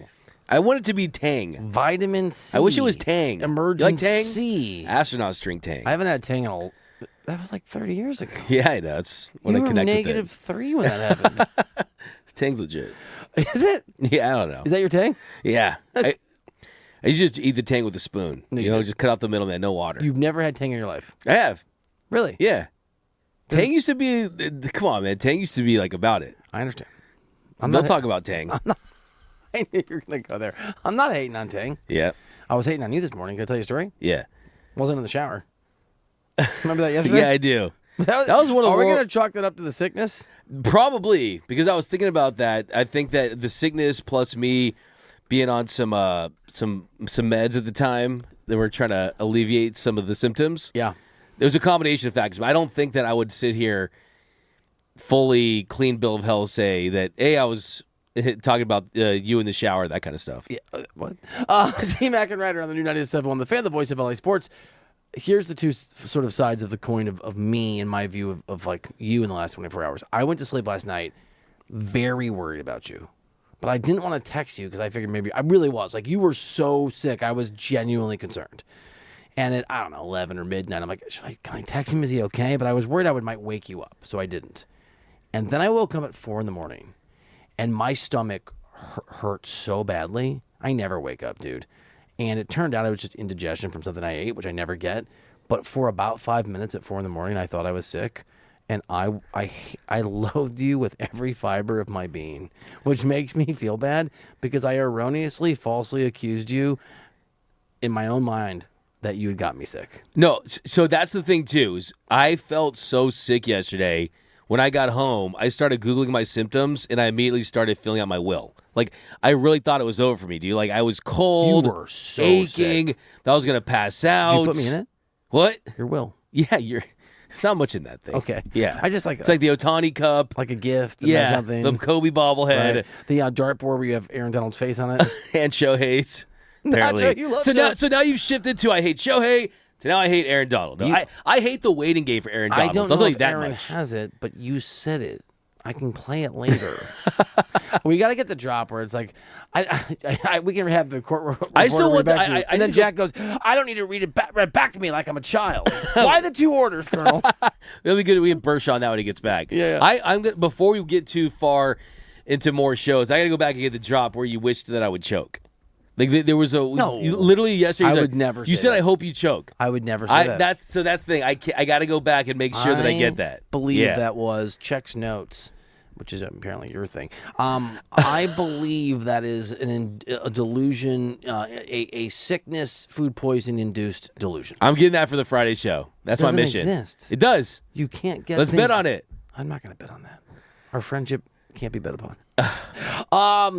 Okay. I know that Teo had some hits yesterday. I got it. I get it. Last night was another example. By the way, this is the second time in the last 2 to 4 games where Teoscar Hernandez has had a play that is such a horrific defensive moment that it should be an error, but it's not. It's not scored an error because it's technically an error. And if you missed this yesterday, I think it was 8th inning. There was a line drive, sort of fly ball, hit his direction in near the corner in left field, and he just overran it, and the ball landed for a double, and it was a significant problem. And dude, Teo, his last night notwithstanding, he is regressing defensively. We already knew he wasn't good defensively, but that says something. He's making incredibly ridiculous mistakes. They at times are having consequences. He is hanging his pitchers out to dry at times. And just his offense isn't good enough. Why not bring up any of these guys? Whoever. You name the outfielder that you would bring up. I bring up DePaula, but whatever. Bring up whoever. Because What's the downside? He's not producing. He's a huge net negative. He is a defensive liability, and the bats aren't working anyway. Why not bring up somebody right now just before the sort of rosters expand to just like see if it works? Well, give it a shout. The first answer to that is Teoscar Hernandez is one of those players that's postseason certified. He's a postseason certified player. Are any of these guys postseason certifications going to hold? Are you? Yes, trust me. The thing about so here's the thing though. I get it though. Here's the outfield defense. It feels like every single ball is a 50-50 ball. It's worse than it used to be. It really is. Teo makes every fly ball feel like it's a 50-50 shot, right? And whether it is misreading, that didn't work. Teo, that was terrible. Okay, it does feel like a 50-50 ball. It does. And the thing about him is he has to produce offensively at such a level to justify him in left field. And he has not been that hitter. He has not been that player. He's been a below-average hitter this season. So far this year, Teo's hitting .248 with a 94 weighted runs created plus. In fact, last 2 years combined, he's been a below-average hitter for the Dodgers. This year, Teo, he's hit just 11 home runs in 374 plate appearances in 97 games. The strikeout numbers are up. He's striking out at a 27.8% clip. But the big issue with Teoscar Hernandez is you're not seeing him do damage as much when it comes to him being the master that he's always been against left-handed pitchers. And that's what made the reason why he's on this team, the reason why Teoscar Hernandez got the contract that he did was because he has been, since 2021, one of the top 5 to 7 hitters against left-handed pitchers.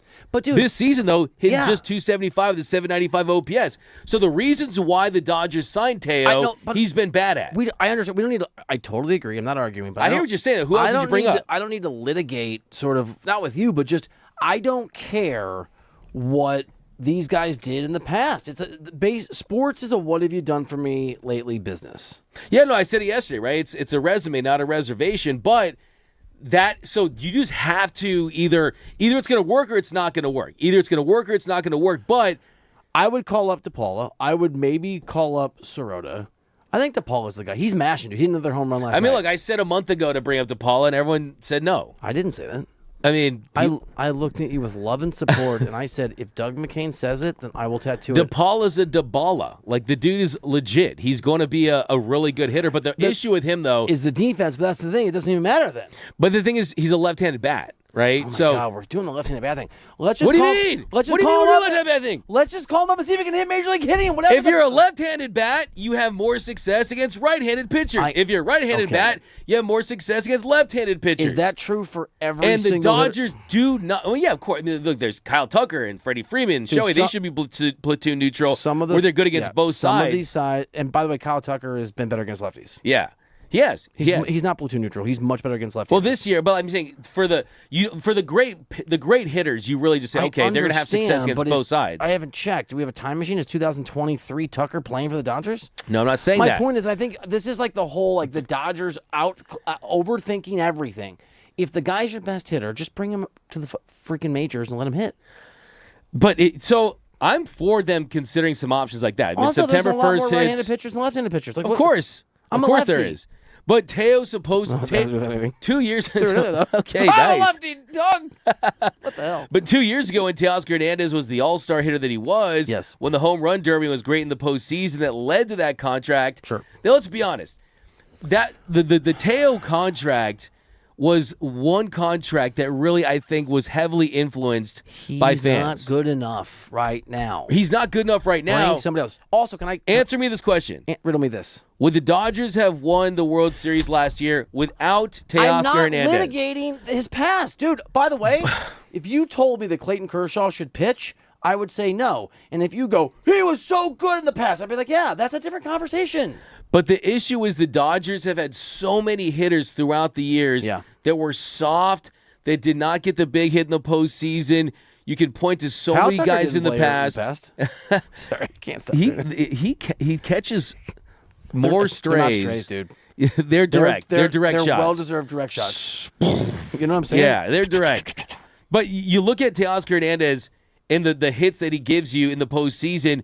The one home run that he hit against the Phillies last year in Game 1 of the NLDS. Why are you bringing up last year? Because he's proven, even last year he had it. So here, I'll give you an example. Okay. Last year. I am saying for the next week or two, while the Dodgers are struggling, why not bring up one of these guys and give them an... I'm not saying to bench Teo in October. That's a conversation for later. But if DePaula hits the ceiling... But Teo has not consistently gotten going of late, so you, I think, put a halt to that. You put him in neutral, and you make that where it's more difficult to accomplish. We're out of time, but I know we have to go in a second. I also want to just point out, it's in my little notes thing. I don't usually use the old notes thing, but it's in here. Did you, and you may not have because you were sick, did you see Mookie Betts, your Ozzie Smith Defensive Player of the Year at shortstop's double play miracle yesterday? I did, yeah. I mean, dude, the wheels are coming off defensively, bro. I don't think they actually had an actual error yesterday, and they look like an air-plagued baseball team. Kyle Tucker almost dropped the ball. Teo obviously had the double that shouldn't be a double, but the way that the scoring works, had the ball that got past him that he overran.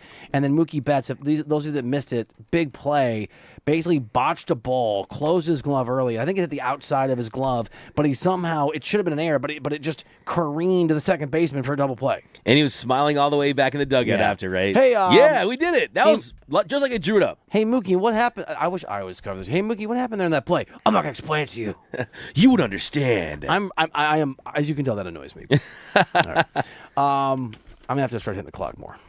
I'm screwing that up a little bit. But I wanted to bring up the Mookie thing. Yeah. You know what I'm saying? I mean, yeah, lots should have not gone their way. That was one that was a fortuitous bounce, as Clocks. they say. Where we're going, we don't need clocks. But no, it wasn't a shot at you. It was a shot at me. I was the one talking. I just turned off my mic. Why did you turn your... Come on, man. There's all kinds of inside jokes going on. We are going to rock a little hardwood headlines, including two big breaking news stories that happened yesterday. One just before the show, one just after the show. But I want to get to Doug's take because he was checks notes, a Doug McCain trademarked term. Checks notes. Doug was down and out. We didn't get to talk about Jeannie Buss and the lawsuit. So we'll hit some of that in hardwood headlines next year on D-Mac and Reiter.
All right, welcome back into the show. D-Mac and Reiter, presented by DTLA Law Group on the new 97.1 The Fan, the voice of LA sports. Accident or injury, text injury help to 40222. That's injury help to 40222.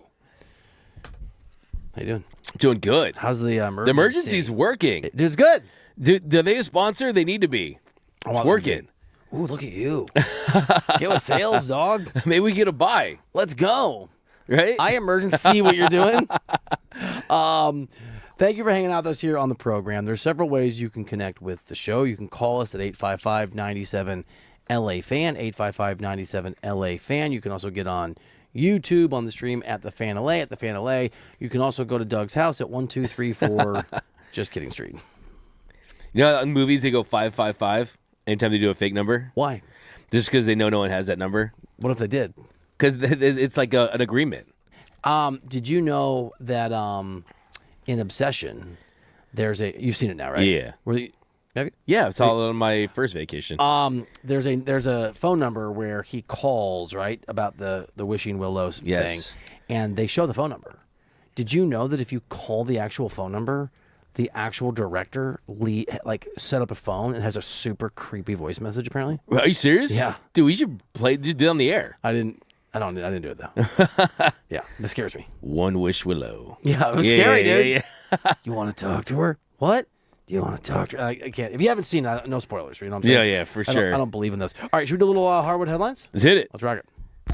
Ball don't lie. Time for hardwood headlines with D-Mac and Reiter. All right, I'm going to do it today because I want you to react to this. All right, cool. All right? Cool.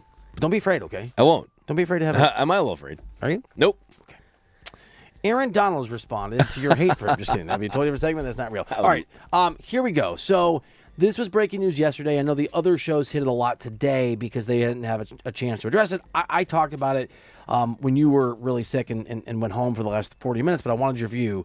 Jeannie Buss yesterday afternoon filed a petition in circuit court here in Los Angeles to not just stop her siblings, and it's the trust, their sort of votes in the trust, from selling the remaining shares of the Lakers, but to remove Jim, the brother that she fired years ago, and Janie, who's the sister she's always been very close to, from the trust itself. I'm starting to... Okay, I don't have all the information. It's a fast-moving story. I really like Jeannie, so I have some biases here. I like her on a personal level. I know her a little bit. It's starting from my vantage point, and I'm curious, Doug McCain, your view. It's starting to look like Jeannie's just about... The perception is Jeannie's just about Jeannie right now.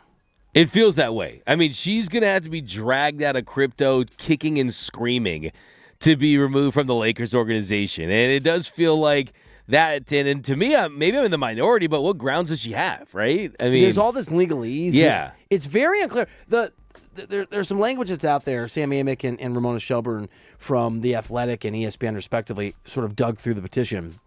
And there's really interesting language in it where it says, in effect, that the siblings have to do everything in their power to maintain, not their power, everything reasonable to maintain Jeannie as the governor. But then it says, as long as she's alive. But then it says if Jeannie isn't the governor, even if she's still alive, they have to do everything. They have to name another trustee. And so the language is like, what is this? What does reasonable mean, if I have the word right? And there are some people are interpreting this. I'm not an attorney. I'll be curious to hear what James Coe has to say about it. He was really good on it yesterday. Some people are interpreting this as, oh yeah, like Jeannie gets to be the trustee and she gets to decide. The governor, and they can't remove her as governor. And some people are interpreting it as, I don't know, there's some nebulous language. Maybe she's not. I don't know. I'm not a lawyer, dude. So that's the thing too. I mean, it seems like it all depends on what the meaning of is, right? Like, what is the truth? Just right? Bill Clinton me. A little bit. I like it. I mean, she says that the 2017 order in the trust language is ironclad, and it gives her 100% veto power, right? So she's basically tracing all the way back to what happened in 2017, but the majority ownership situation has changed. So from what Jeannie's lawyer was quoted in the trust previously, that seems to be the big issue. The trust reportedly says something like the trust should own as many shares as possible. I mean, that's kind of... Yeah, it does feel like it feels like she's fighting the good fight, but now it's obviously gone past petty. But she's just fighting for every way she can to just maintain. But it is ultimately going to be a losing situation for everyone. I do sometimes, and I've said this before, and I know that Jeannie and the people around her would find it insulting. I mean it to be insulting towards some of the people around her. I do not mean it to be insulting toward Jeannie Buss. I do worry sometimes about the people that Jeannie surrounds herself with and the influence they have over her. That's just my view from the outside, but not that far outside in the past. I'm worried about the Lakers. I also think it's very possible that however this ends, Jeannie is going to besmirch her reputation in this town. And her goal is to sort of, I think, she claims, I believe this is true, to maintain her father's legacy. She damages the Buss name as it's connected to the Lakers. She damages Dr. Buss's legacy. For sure. I mean, no doubt about it. I mean, that this was supposed to be his legacy that was going to be lasting, and they just absolutely destroyed it in basically a decade, right? And for me, it's really complicated because, of course, that Buss name, it means something to people like myself that grew up here, loving the Lakers, and for as big as the Lakers got, it still felt like there was a family, a root to it all that was all linked to the Buss name. But let's be honest, man, she did this to herself. She did this to herself. I mean, the fact that she basically, when you de facto force all of your siblings out of the family business, you shouldn't be surprised when they just want to cash out, right? And yes, the brothers, they were mostly incompetent. Jeannie rightfully took over as a last resort. And we don't know if Joey and Jesse, and you're not saying that.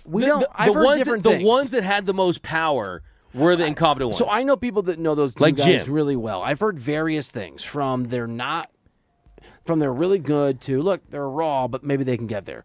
But I've heard no one say that Jesse and Joey were incompetent. I've heard that about Jim.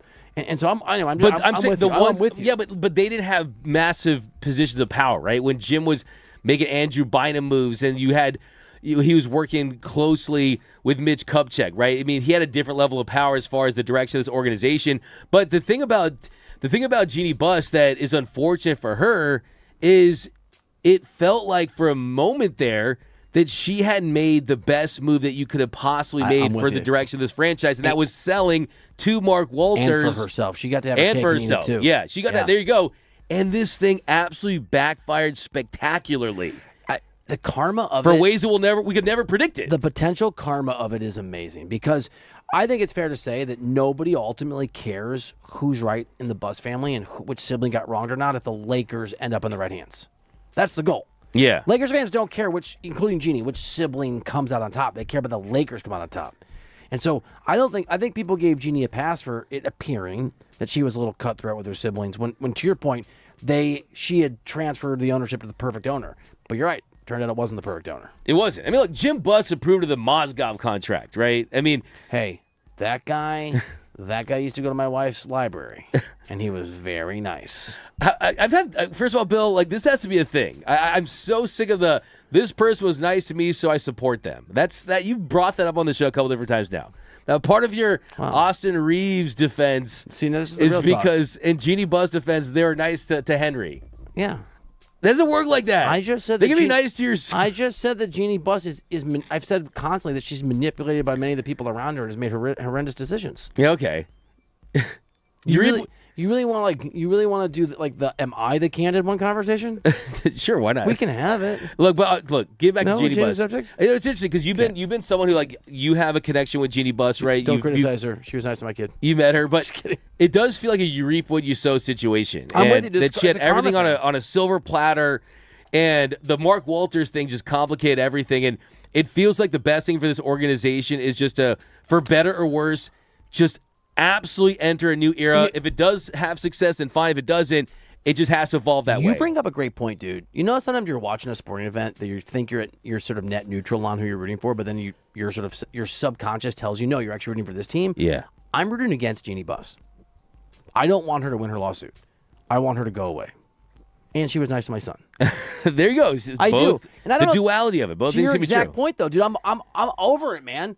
Go buy a piece of the Padres or something. You aren't Lakers anymore. And you know what's crazy too? And so this is what makes it so juicy to me is that are they selling? To me, it feels like they're not selling their remaining stake because they need the money. It feels like they're selling their remaining stake because it takes away from the one thing that Genie Bus cares about. So there's that level. Oh, it's the pettiness. The pettiness. Oh, yeah. It's not about, because, I mean, what's the difference between having that kind of money? Obviously, it's generational wealth, but would their lives change that much? Or do they want to just stick it to their sister that basically said, screw you? That's what it is. Oh, my God, so juicy. It is. It's so L.A. It's Succession, too, man.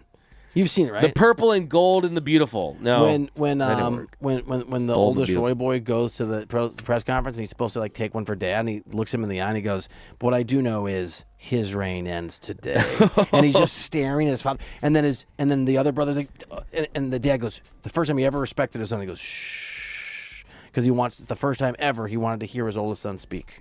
Ooh, I love good the stuff. real nice petty. You got to watch Succession, bro. I've seen Succession. You got to watch it though. It's like one of my favorite shows. But you have to see it though. I thought you hadn't seen it. I misheard you. It also feels like Wow, an I just episode of offended Arrested you. Development. That's a great show too. Yeah. But I can't criticize that show because one of those actors was once nice to me. That's a thing. Not true. That's I've never met them. Okay. Okay. I'm just sharing my biases. I wish Yeah. you would do that, Pander King. Oh, what? We're out of time though. Oh, okay. That's not fair. You know what we're gonna do? We're gonna preview tonight's Dodgers game. We're going to get into the pitching matchup, and we're going to let Doug defend himself against my slights next. D-Mac and Reiter.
All right, what's going on? I was like, good morning. It's not the correct. Good day. Good day, sir. Top of the morning. Learn to read a clock. I'm Bill Reiter. He's Doug McCain, D-Mac, and Reiter. Presented by DTLA Law Group on the new 97.1 The Fan. The voice of LA sports. Accident or injury. Text injury help to 40222. That's injury help to 40222. Yoshinobu Yamamoto against Chris Sale tonight in Atlanta this afternoon, our time. First pitch, 15 minutes, 10 minutes in that range. Like I don't want to overdo it. I don't oversay it. You've already lost the series. It would be really, really, really, really great if the Dodgers could find a way to beat a winning baseball team. And if anyone's going to do that, it feels like it's Yoshi, but Yoshi doesn't hit, and Yoshi, unless he goes 9 innings, isn't closing out the game. Yeah, they need to find a way to salvage this series. This is the stopper. If you're the ace of the Dodgers, and that's what I think is great as their staff is, Yamamoto is that guy. He's got to take it upon himself to give them a good start. Offense has at least strung together double-digit hits in both of these games. We really haven't mentioned that. That's usually the recipe, right? Double-digit hits. Yesterday, we get to 5 runs. Double-digit player stranded. Yeah. There's a correlation. 11 men left on base. Crazy, they dude. stranded a small village on the bases last night. It takes a village. It takes a village. What a dumb expression. Does it take a village? You're my village. In that case, it takes a village. That was funny. Village people. That's my go-to karaoke song, by the way. YMCA? Well, hold on. D-M-A-C. He's D-Mac, yeah. D-M-A-C. B-I-L-L. Doesn't work as much. No, you're okay. But yeah. But I love the effort. You have to. Yeah. Here's a wild thing. For as good as Chris Sale has been this season, he's been one of the best pitchers in baseball. He's had some bad luck when it comes to wins and losses. The Braves, in his 23 starts this season, Bill, the Braves have gone just 13-10, which is wild. Wow. That's a pretty wild stat and something that is in the Dodgers' favor this afternoon, considering the unlucky plays that have gone against them. So you have to feel good about that, at least how the numbers have played. Of course, it's the Dodgers of late, so that stat will probably be reversed. But for the 6th best pitcher in baseball this season, that's where Chris Sale has really been. He's put up a sparkling, minuscule 2.20 ERA, and they've gone just 13-10 in those games. That's so good, dude. It's nuts. Does he have the Dodgers' offensive production? Maybe he has 9 Kyle Tuckers batting for him. So I was actually thinking I was thinking about this morning, and I was doing a little research, and I was just sort of pondering baseball. Baseball's You're on Fangraphs again? I was a little Fangraphs. It's a great, but I got to figure out how to use it better. I need to really navigate. It's a great sport to ponder. Don't make fun of me. Embrace the baseball love. I think the Braves are not a great baseball team, even though they're like a talented baseball team. They're a lot like the Dodgers. And the fact that the Dodgers have lost the last... this was the chance to get right against a good team that isn't playing that well. The Braves haven't played that well lately. Well, I mean, it connects to that stat we just brought up about Chris Sale being the 6th best pitcher in the league, 6th best, and they're just 13-10 in those games. And why have they lost those games? It's because his offense has failed him. In fact, his last 3 starts have all been quality starts in August. He's lost all of them because the Braves' offense has been terrible. They've scored just 5 runs in those 3 starts. Can you think about that? The Braves' offense, they have been given an ace-level performance and have scored just 5 runs in those 3 starts. They just have not shown up at all. Meanwhile, though, the Dodgers got Yamamoto, so he relishes in these moments. He loves pitching on the road. He's going up against a team that is looking to continue to make headway in the division and in the league to try to secure one of those top 2 spots. But if you get swept by the Braves, man, it's just be absolutely terrible. Yeah. It would make it a brave new world for the Dodgers, Mr. Huxley. So Dave Roberts, who I think is extremely frustrated, but you probably think that's an unfair comment and that he's super happy. Because remember I was saying the Kyle Tucker thing earlier. Yeah. Did you get the joke? Yeah, I get it. But I meant it. I hear it. Okay. I feel it. Dave Roberts had this to say about both offenses. I mean, I thought we did a really good job of getting guys on base, creating some traffic, and whether it was situationally, hitting into a double play or, getting a hit, with guys in scoring position, we just didn't do it well enough tonight. And I think both teams were guilty of that. So yeah, it's unfortunate we left a lot of guys out there, and we got a big double play, but we had opportunities. God, he sounds miserable. He does not sound happy. Do you know what I call Fangraphs? What? The computer version of Doug McCain. So I do. So starting now, but I mean it. D-Mac and Reiter, new 97.1, the fan of LA Sports. That's the human Fangraphs and Reiter here on the new 97.1, the fan, the voice of LA Sports. What is the baseball-y reason, the sort of deep cut reason, if there is one, that the Dodgers hit into so many double plays? I think that for a team that has a lot of guys that don't have high strikeout numbers, you're going to basically always put the ball in play. And guys like Freddie Freeman and Mookie Betts, when they struggle, it's typically not because they're going down swinging at a high rate. It's that they're not lifting enough. And when you're not lifting and you don't have that launch, then you're going to put the ball on the ground. And I think if you look at Kyle Tucker as well, another guy that's grounded in a good amount of double plays this season, he's been trying to pull the ball too much, so he's kind of rolling over to the right a lot.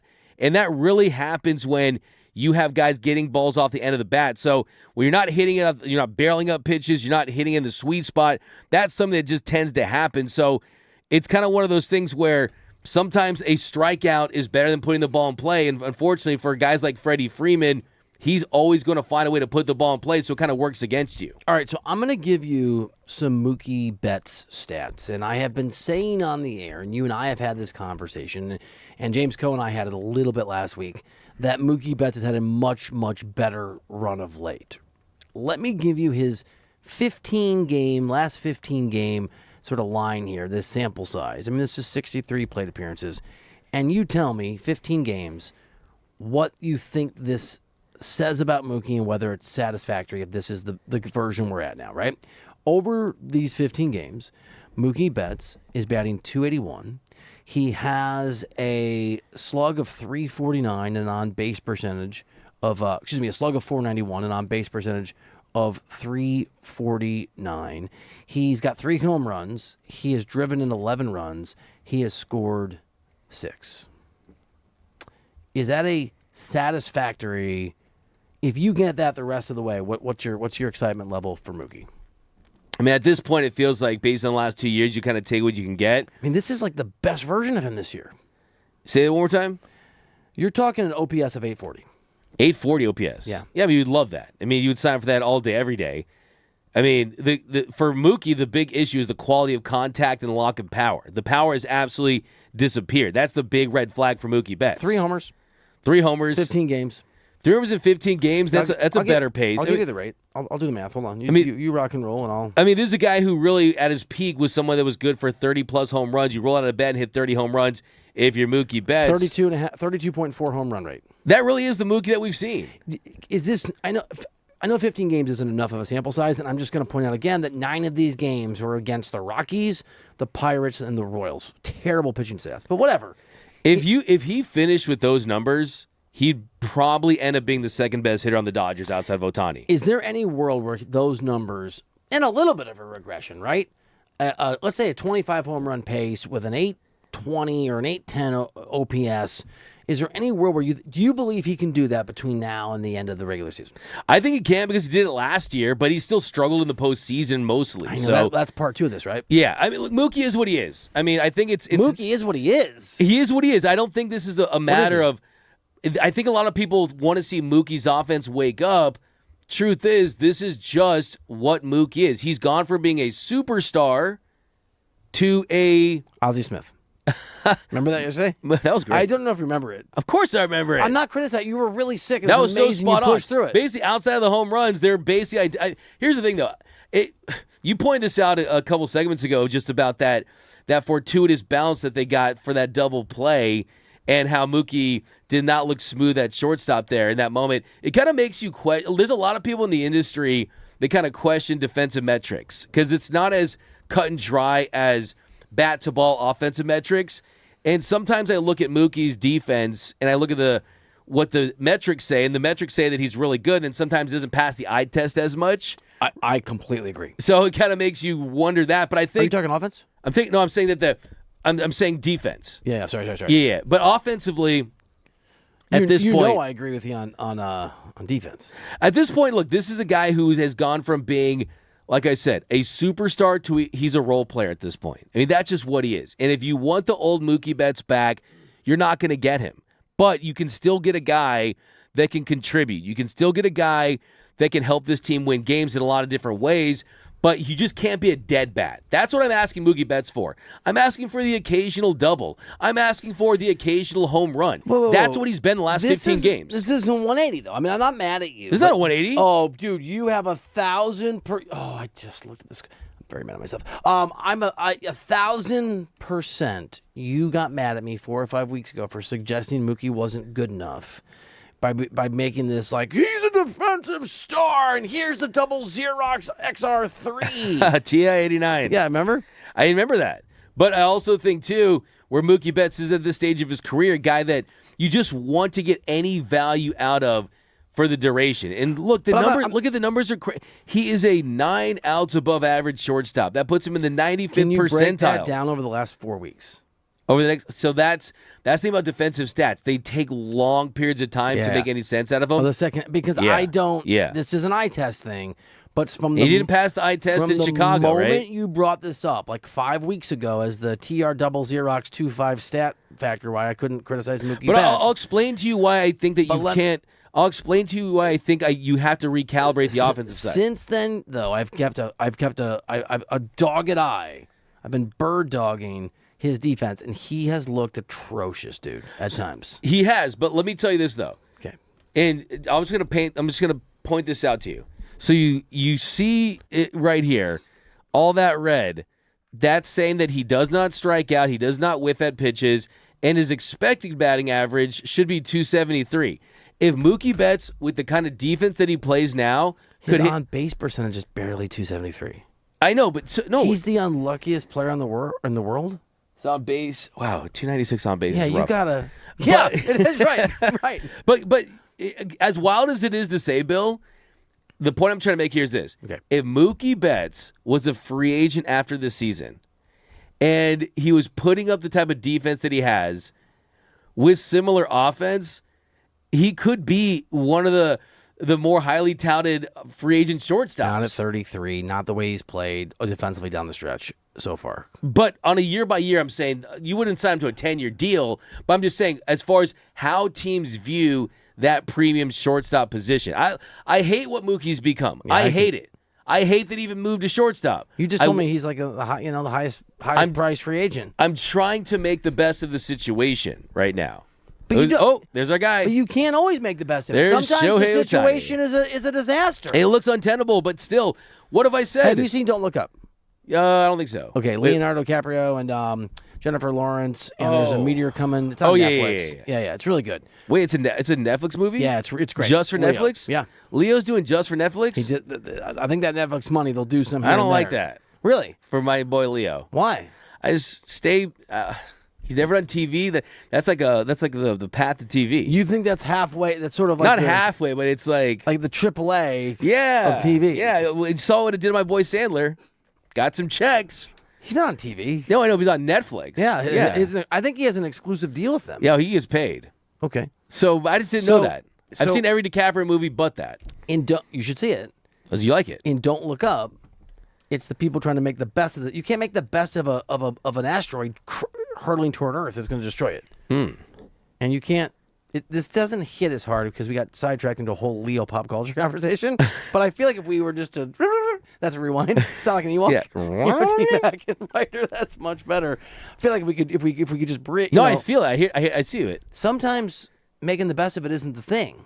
Sometimes there isn't. Sometimes no, that's an asteroid, and its name is Mookie Betts, and it's surly with the media, and it's a problem. But the bat's been really good lately. So that's.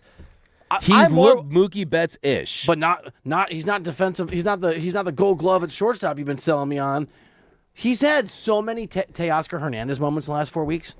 Like the double play yesterday is just one of 5 or 4 that I can remember off the top of my head where it should be an error, but he gets real lucky. There's one where Freddie scooped out a terrible throw. There was another where he threw off the bag, but whoever had hit the ball to shortstop was slower than you were yesterday with your food poisoning. I mean, he's not looking great, dude.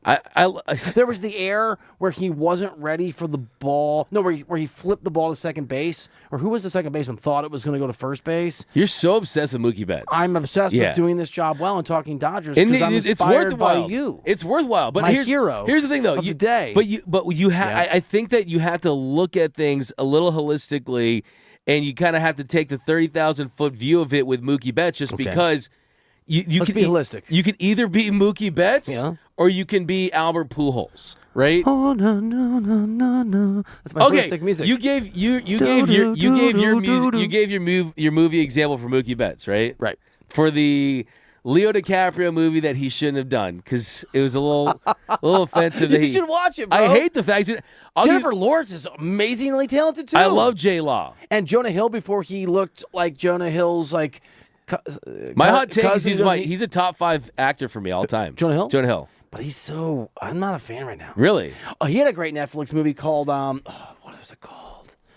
Where he wants to talk about culture and Eddie he starts dating Eddie Murphy's daughter. Eddie Murphy hates him. Yeah. But the sneaker culture thing. It was great, dude. You like that?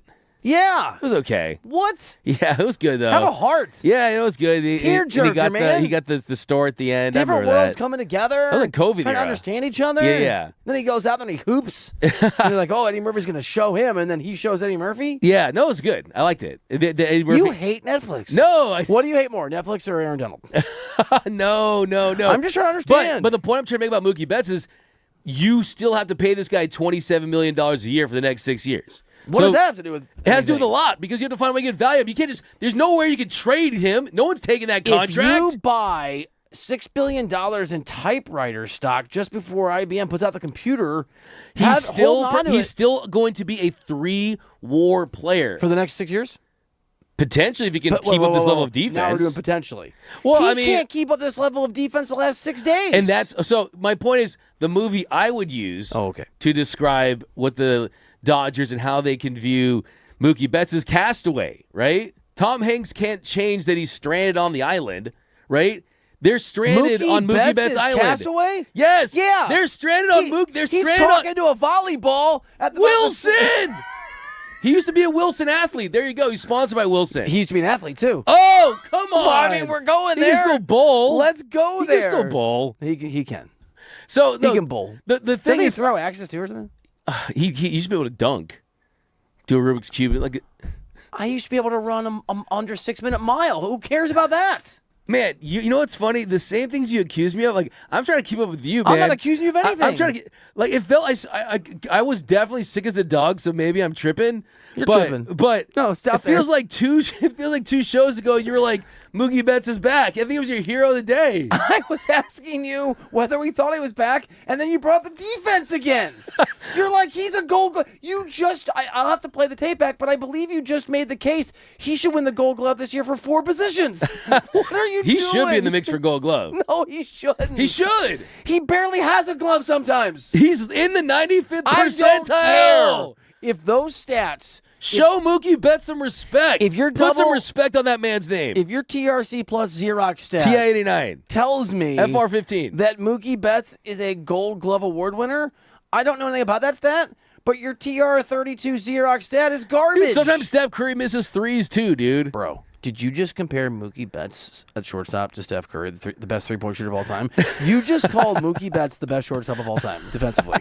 No, that's what you just said. I'm saying that's even great players. Wow. That's not what I'm saying. Wow.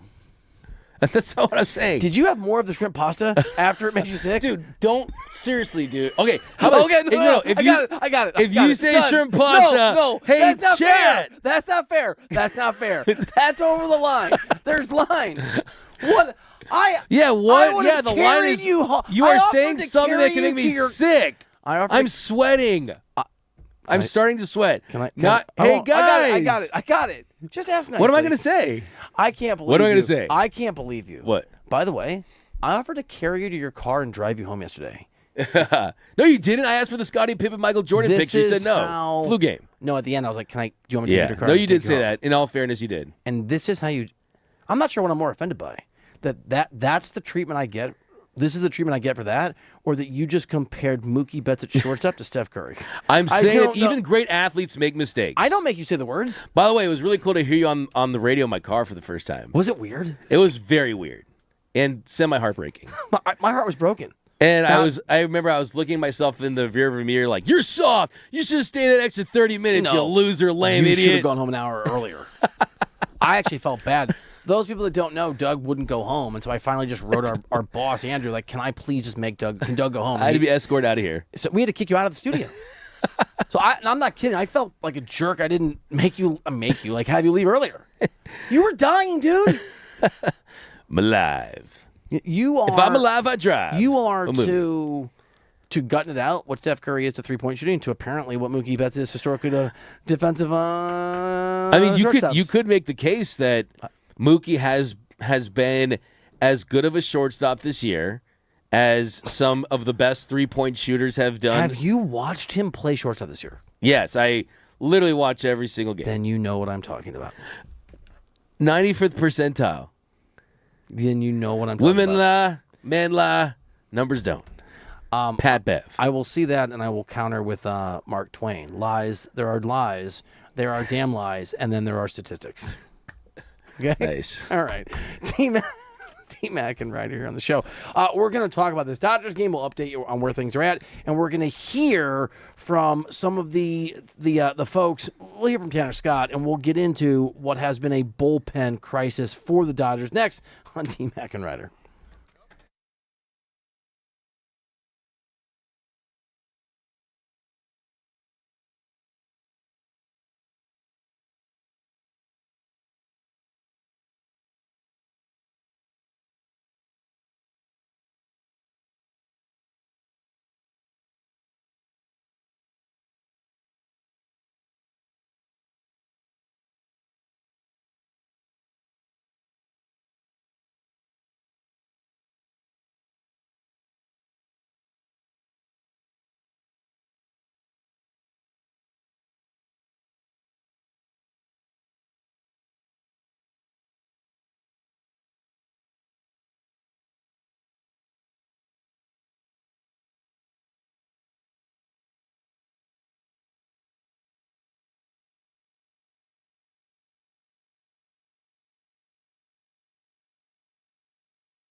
Show. He is Doug McCain. I'm Bill Reiter. It is DMAC and Reiter, presented by DTLA Law Group on the new 97.1 The Fan, the voice of LA sports. Accident or injury, visit calldowntown.com. That's calldowntown.com, or text injury help to 40222. I missed it because I was losing my mind, DMAC, that you called Mookie Betts the Steph Curry of shortstops, but I did not say that. I said that even Steph Curry misses threes, pointing out that even Mookie Betts at shortstop, where he has been statistically elite, can have an occasional error or a misplay. And I stand by that statement. May I counter with this? Okay, what do you say? You would say, even Luke Kennard can miss a three. Okay, he's a different player? May I counter with this? Here on Okay, DMAC what's up? If we were doing radio and you, I don't know, misspoke, and in a total act against my personality, I made fun of you, and you went, bro, I can misspeak. Even Steph Curry misses three sometimes. The presumption would be you were comparing yourself to Steph Curry's greatness. I do that. I like it. So I didn't see how Atlanta scored, but they did. It's 1-0. And so Chris Sale, it is now the top of the second. Chris Sale has been spotted a 1-0 lead. The player, DMAC, you pointed out, who is one of the best pitchers in baseball, I think fifth is what the math told you, but is only 13-10. Is that the right? Has now been spotted a rare lead by an offense that usually lets him down. Looks like Baldwin homered off Yamamoto. First pitch splitter, up and in. Okay. Home run Baldwin. Even Steph Curry misses a three every now and then. See, that's a good one. Yeah. Yamamoto's closer to Steph Curry at pitching than Mookie is at shortstop. There you go. I'll give you that. Say more. Yeah, I'll give you that. Got it. I mean, look, we're not going to – I don't want to catastrophize again after a single inning from inning and a half from the Dodgers. But man, like it just – Who would be afraid of these guys? Who would be afraid of the Dodgers? Who would be? I wouldn't say anyone. That is a great point. I mean, not to say that they wouldn't have the best starting pitching entering any series, but if you're going against the Braves, you have Sale. If you're going against the Brewers, you have Mizorowski. I mean, they're going to have guys that would factor into this rotation had they been on this team. So I think that everyone kind of thinks that, the Dodgers are winning baseball, that they're just the Justice League, the Avengers. No one's going to beat these guys. It's series like this and performances like this that we've seen over the last couple of days, and even starting in this one, the Dodgers look human. The Dodgers look like they're a team that has played a lot of baseball over the last couple of seasons. They're a team that looks like they bring out the best from their opponent. And it's series like this that you can make a statement, and the Dodgers have done the opposite. They have not made a statement. They've looked like a team that is on fumes. It is an exceptionally good point. And to sort of get into the weeds on that, part of the problem with the Dodgers not scoring enough runs is that if you're any of these teams, you're not afraid of the Dodgers point. Even if you just stay within a run or two, right? As good as the starting rotation is, if you're just in the ballpark, you have so much confidence you're going to get to this bullpen. And the thing is, baseball is a confidence game. It is a momentum game. It's a belief game. So you're right. If the Dodgers could put 7 on a team by the 4th inning every now and then, or 4, maybe you sort of deflate them a little bit. But it's just like every game I watch the Dodgers play, win or lose, I think they can lose. Yeah, that's the thing. I'm not used to that. And you mentioned this too. We've talked about this a lot. Is this Dodgers team, even in games where they win, they haven't won in dominant fashion. We haven't seen this team go out there and put double-digit runs and just beat up on teams.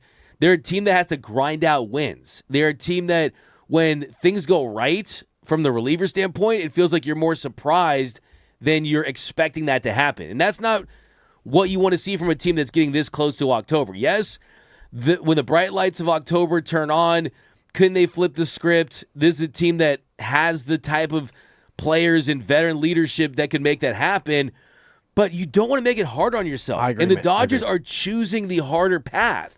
If they play better baseball, cleaner baseball, have better bats, get back to their principles, they can make life easier for them in later rounds.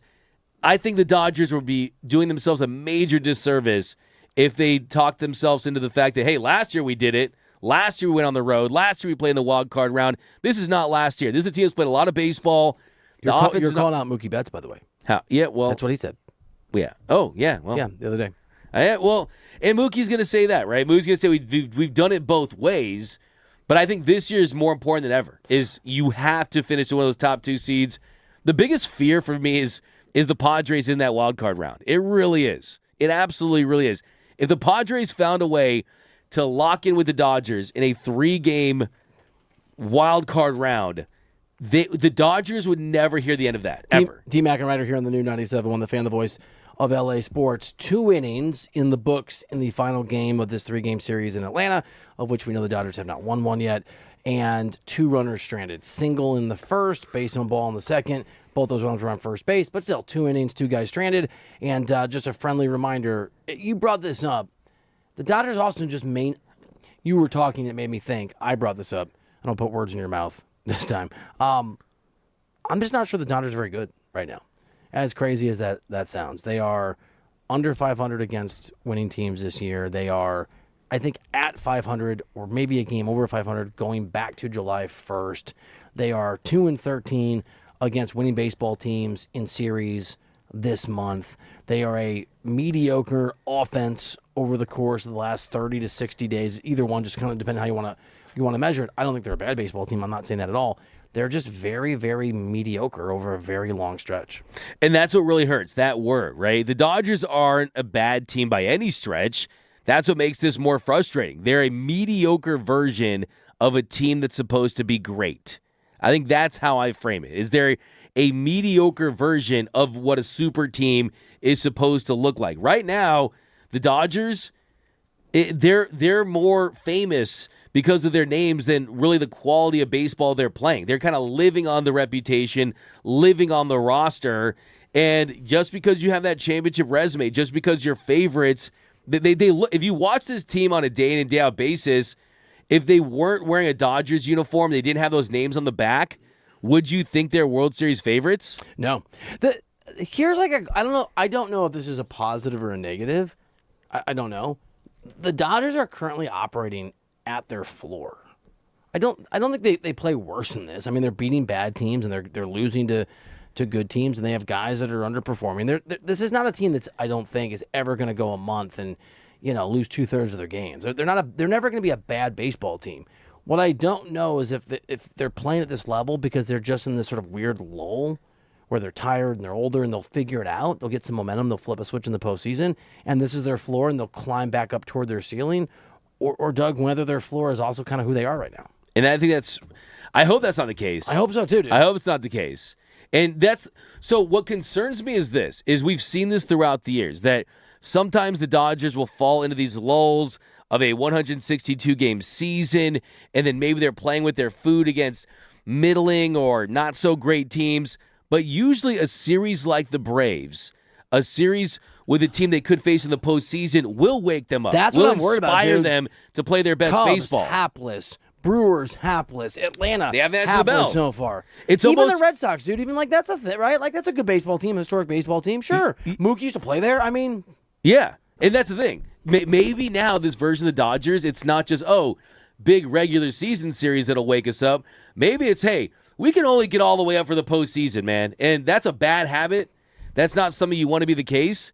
And yes, this roster is not completely whole. You still need to get Will Smith back, and having him back changes a lot, especially because you haven't had a lot of right-handed bats that have been very impactful this season. And then Andy Pages, he's out. Yeah, Don't right. forget about that. No, it's fair. But still, I mean, if you're playing think about this, Bill. If you're playing a week's worth of baseball, and look at the rotation they put Yamamoto, Skubal. God, such a good pitch. Glasnow. You should feel good about winning most of these games, and when it's not just the bottom of the barrel teams in Major League Baseball. Can I bring up something that's totally sort of random out of left field? I'm watching this game, right? And Yoshi just threw a ball on the inside part of the plate to Thomas. That was it wasn't a strike, but it was framed perfectly. Back in the day, before the technology that we have, that would have been a strike. And Greg Maddux would have gotten that call, right? Do you ever feel like something's lost in the precision of the challenge system? I do. That's really so. For me, I'm really old school with the umpires and how every game builds its own zone. Me too. And how a pitcher early in games, you mentioned too, Greg Maddux. Greg Maddux used to say his favorite part about pitching was stealing strikes, and that would be He was so either good on at the it. corners or Yeah. having hitters think it's a sinker and it's not. He throws that turbo sinker down the zone. For someone like Yamamoto, who's so intelligent, I think it takes the intelligence part of the game out of it The chess to a match is degree. gone. I agree. A little bit. I mean, not fully, but like halfway maybe. Because someone like Yamamoto would say, this is my zone. Oh, I know. This is where I'm going to paint. He just threw the pitch he wanted, and it was a ball, but it should have been a strike, if that makes sense. Yeah. Like, he fooled the guy, and the other sort of irony of this, it's D-Mac and Reiter here on the new 97.1 The Fan, the voice of LA Sports, is that the reason you have to have this technology is because the umpires were so bad, and the reason it turns out they were bad is there wasn't accountability, because now the umpires are really good at managing the zone and getting it right. Why weren't you guys this precise when there wasn't accountability? Yeah. Well, Well, now that they can be embarrassed, it's human much error. better. It's human error. I mean, it's also, look, I mean, Almost another Dodger error, by the way. it's always, okay, we want to get it right, but I'm with you, though. Like, and also just, how many times have we named the ump this year? How many times, I always used to say, like, hey, you didn't come pay to watch umpires make calls. You didn't come pay to watch Angel Hernandez, but it was a part of that was kind of unique to baseball, right? You had the umpires going crazy. Every umpire had its own zone. I remember I made Clayton Kershaw laugh in the Name clubhouse. Yeah. It was the first time I felt happy as a human, fully. When we were talking, one thing he told me was before the balls and strike system, that's why he wanted to come back, because of how bad the umpires were throughout his career. And he told me, hey, I would like to have pitched the entire career with the balls and strikes because that would have been even better kind of thing. Yeah. And he was talking about Angel Hernandez, and I was like, yeah, Angel Hernandez, the famous bad umpire. And I was like, yeah, Angel Hernandez announces retirement. That was the only good call he ever made. And he laughed. And he said, you're funny. That was one of the highlights in your life. Yeah. I'm really glad we got that story. You had to be there. Was he in his baseball stuff, or was he like dressed with a watch and stuff? Oh, he was wearing his Apple Watch like he wears. He's an Apple Watch He's guy? an Apple Watch guy. He's an Apple Watch Ultra guy. I'm not an Apple Watch guy. I'm not a watch guy. Yeah, you've made that very clear. Have I? Mm-hmm. I bring up time a lot. I'm time conscious. You know what I'm saying? I have a great internal clock. Yeah. Yeah. I do too. I know. T-Mac and Reiter here on the new 97.1 The Fan, the voice of LA Sports. Why are you mad at me? No. Why are you making a face? You're my human watch. Wait, you do? I'm sorry. Let me take that back. I didn't know you have a good internal watch. Tell me about that. My bad. It's my clock. No, I know it is. NFL report's coming up, and we got some breaking news we hit earlier. We're going to hit it again. Change for the Rams. You don't want to miss next on T-Mac and Reiter.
Cruising on All the right, back welcome back street into the on show. D's. Oh, sorry. No, you do it. It's from the Chronic. No, you did it. Yeah. You committed. Yo.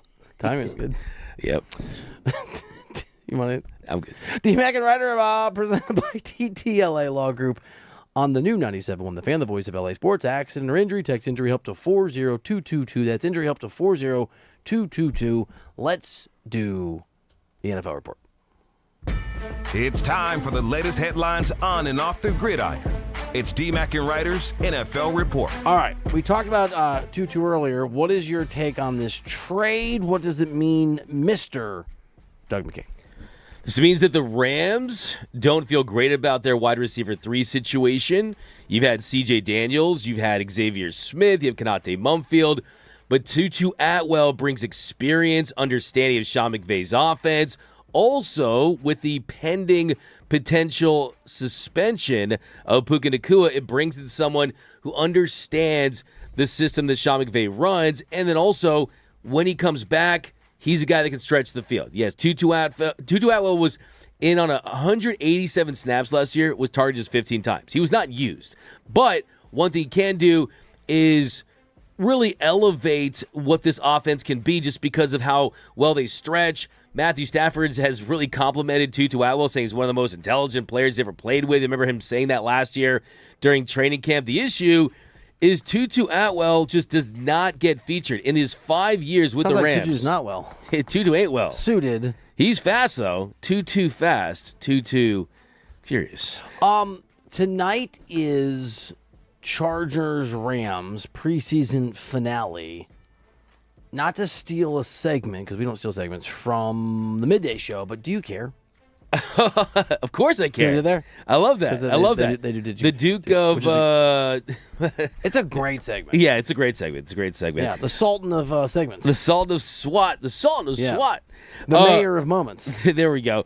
Look, I think that for me, it's all about what players are not playing versus the ones that are playing. Justin Herbert's going to play. And the role... Oh, very, very, very, very, very minimal amount. Yeah. By the way, 2023, the Dolphins offense, first in yards, first in points. That 2023 offense getting the ball out with Tua. I was in on Tua. I was like, oh, Tua! Tua, that's your guy. Tua! Lefty quarterback. You were in there for the lefties.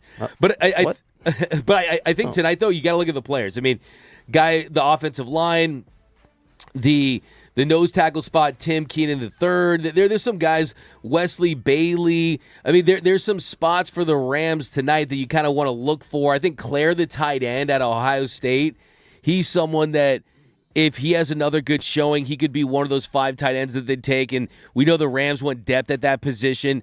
If you're the Rams, it's a dress rehearsal, but one that if you're playing, it's not a good thing. If you're playing, it means they want to get an extra look at you or you're going to be a depth piece. So the number one thing is kind of look at who is the signal caller, who's QB1, and that's the big question. Is it going to be Stetson Bennett? Is it going to be Ty Simpson? How will that play out? But look, it's still preseason football. As you mentioned, the Chargers, they're going to bring that part too. D-Mac and Reiter here on the new 97.1, the fan, the voice of LA Sports. I have a question. I want real talk. I want a candid answer. Yo. All right, ready? What's up? Let's say the Dodgers game was on Pacific time, right? If it was happening at Dodger Stadium. What's on the big TV tonight? Dodgers Braves or Rams Chargers preseason? For me, it's 1,000,000% Dodgers Braves. Dodgers Braves. Yeah, of course. Okay, well, I don't know. Yeah. You're a Rams podcast guy. I know, but I love rewatching football more than I like rewatching baseball. I have to admit. So that's weird because I actually go back and I rewatch. I love going all Dodgers 22. games. I like watching every single play. Football, it's snap, snap, snap. Baseball, I'm like, okay, we're in like the third inning. Do I really need to watch? Yeah, but you can I've lately been going back and watching I watch the critical Dodgers moments in the morning, or sometimes I'll watch it at night and then in the morning. And it's lately just been disaster classes. So it's like, okay, go to the 7th. Yeah. Go to the 8th. Go watch Tanner Scott. Dude, have we even talked about the fact that Tanner Scott blew that game? I don't think we have. I know it was yesterday, and now we have a different game on, but anyway, we're an NFL report. My bad. Yeah. But yeah, tonight's going to be, there's some interesting, I mean, to some degree, Simpson is in a battle against Stetson Bennett, but Bennett may not play any snaps on Thursday. So even if Simpson performs poorly, it could just make the Rams go make, I don't want to, look, I've been on this. Whoa. Go back, what? Let's say he plays poorly. Let's say that Stetson Bennett doesn't play, right? Let's say Stetson Bennett doesn't play, and you got McVay this. did say that Simpson will get a lot of time. And Simpson is going to get the lion's share of the reps. Significant opportunities. I'm still holding out a glimmer of hope. I've been on this, is that they try to convince Jimmy Garoppolo. Dude, why are you... Because they need a trusted backup. You hate Ty Simpson. I don't hate Ty Simpson. He's a you rookie lied to the quarterback. audience earlier. I do not hate Ty Simpson. Jimmy Garoppolo, though, I mean, tonight, basically, if Simpson performs bad, if Simpson does not play well... He's performed pretty well. Pretty well, but he hasn't been exciting. They've used him in a lot of structures and plays, like we saw at Alabama, some bootlegs, get him in tight spots. He has made some nice throws down the seam. He's ripped the offense pretty well. But I look at Ty Simpson, even if he performs poorly. What has to happen for Ty Simpson to do enough for you to stop with this Jimmy G replacement thing you've been pushing? I think for me, the position battle is not quite over. What do you have to see? For Ty, I mean, I don't trust both these guys, quite frankly, as legit, surefire. Like, ask yourself this question. If Stetson Bennett is at his best, if Ty Simpson is at his best at this stage of his career, do the Rams have a top 15 backup quarterback situation? No. So that to me is... First answer. Second answer, I don't know. Yeah. If it's week 5. Yeah. I mean, there's a lot more time for Ty Simpson to maybe grow and get comfortable, have the speed of the game slow down a little bit, and have McVay work with him to whatever degree he's going to work with him as the, I hope, number 2 guy in the quarterback room. Yeah, that's certainly at stake, right? I think, too, a lot of hype about Max Clare, like I said, tight end Ohio State. CJ Daniels, the longer they play, the worse it is for them, right? If Max Clare's out there for a series or two, that's a really strong indication that he's probably going to make this team.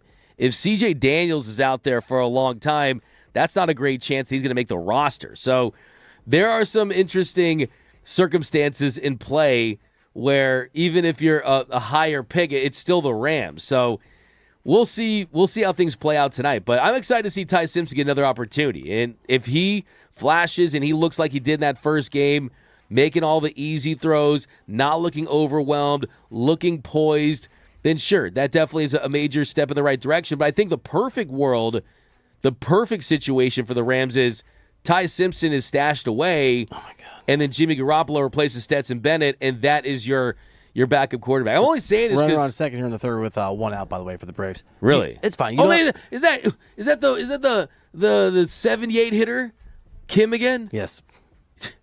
Unbelievable. Yeah, they woke up Ha-Seong Kim. What are we going to know first? Are we going to know what Puka's time missed is, the suspension, or are we going to know AD's decision? This point, probably.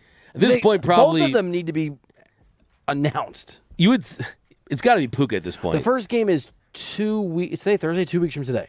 Yeah, we're 2 weeks away. They got to know.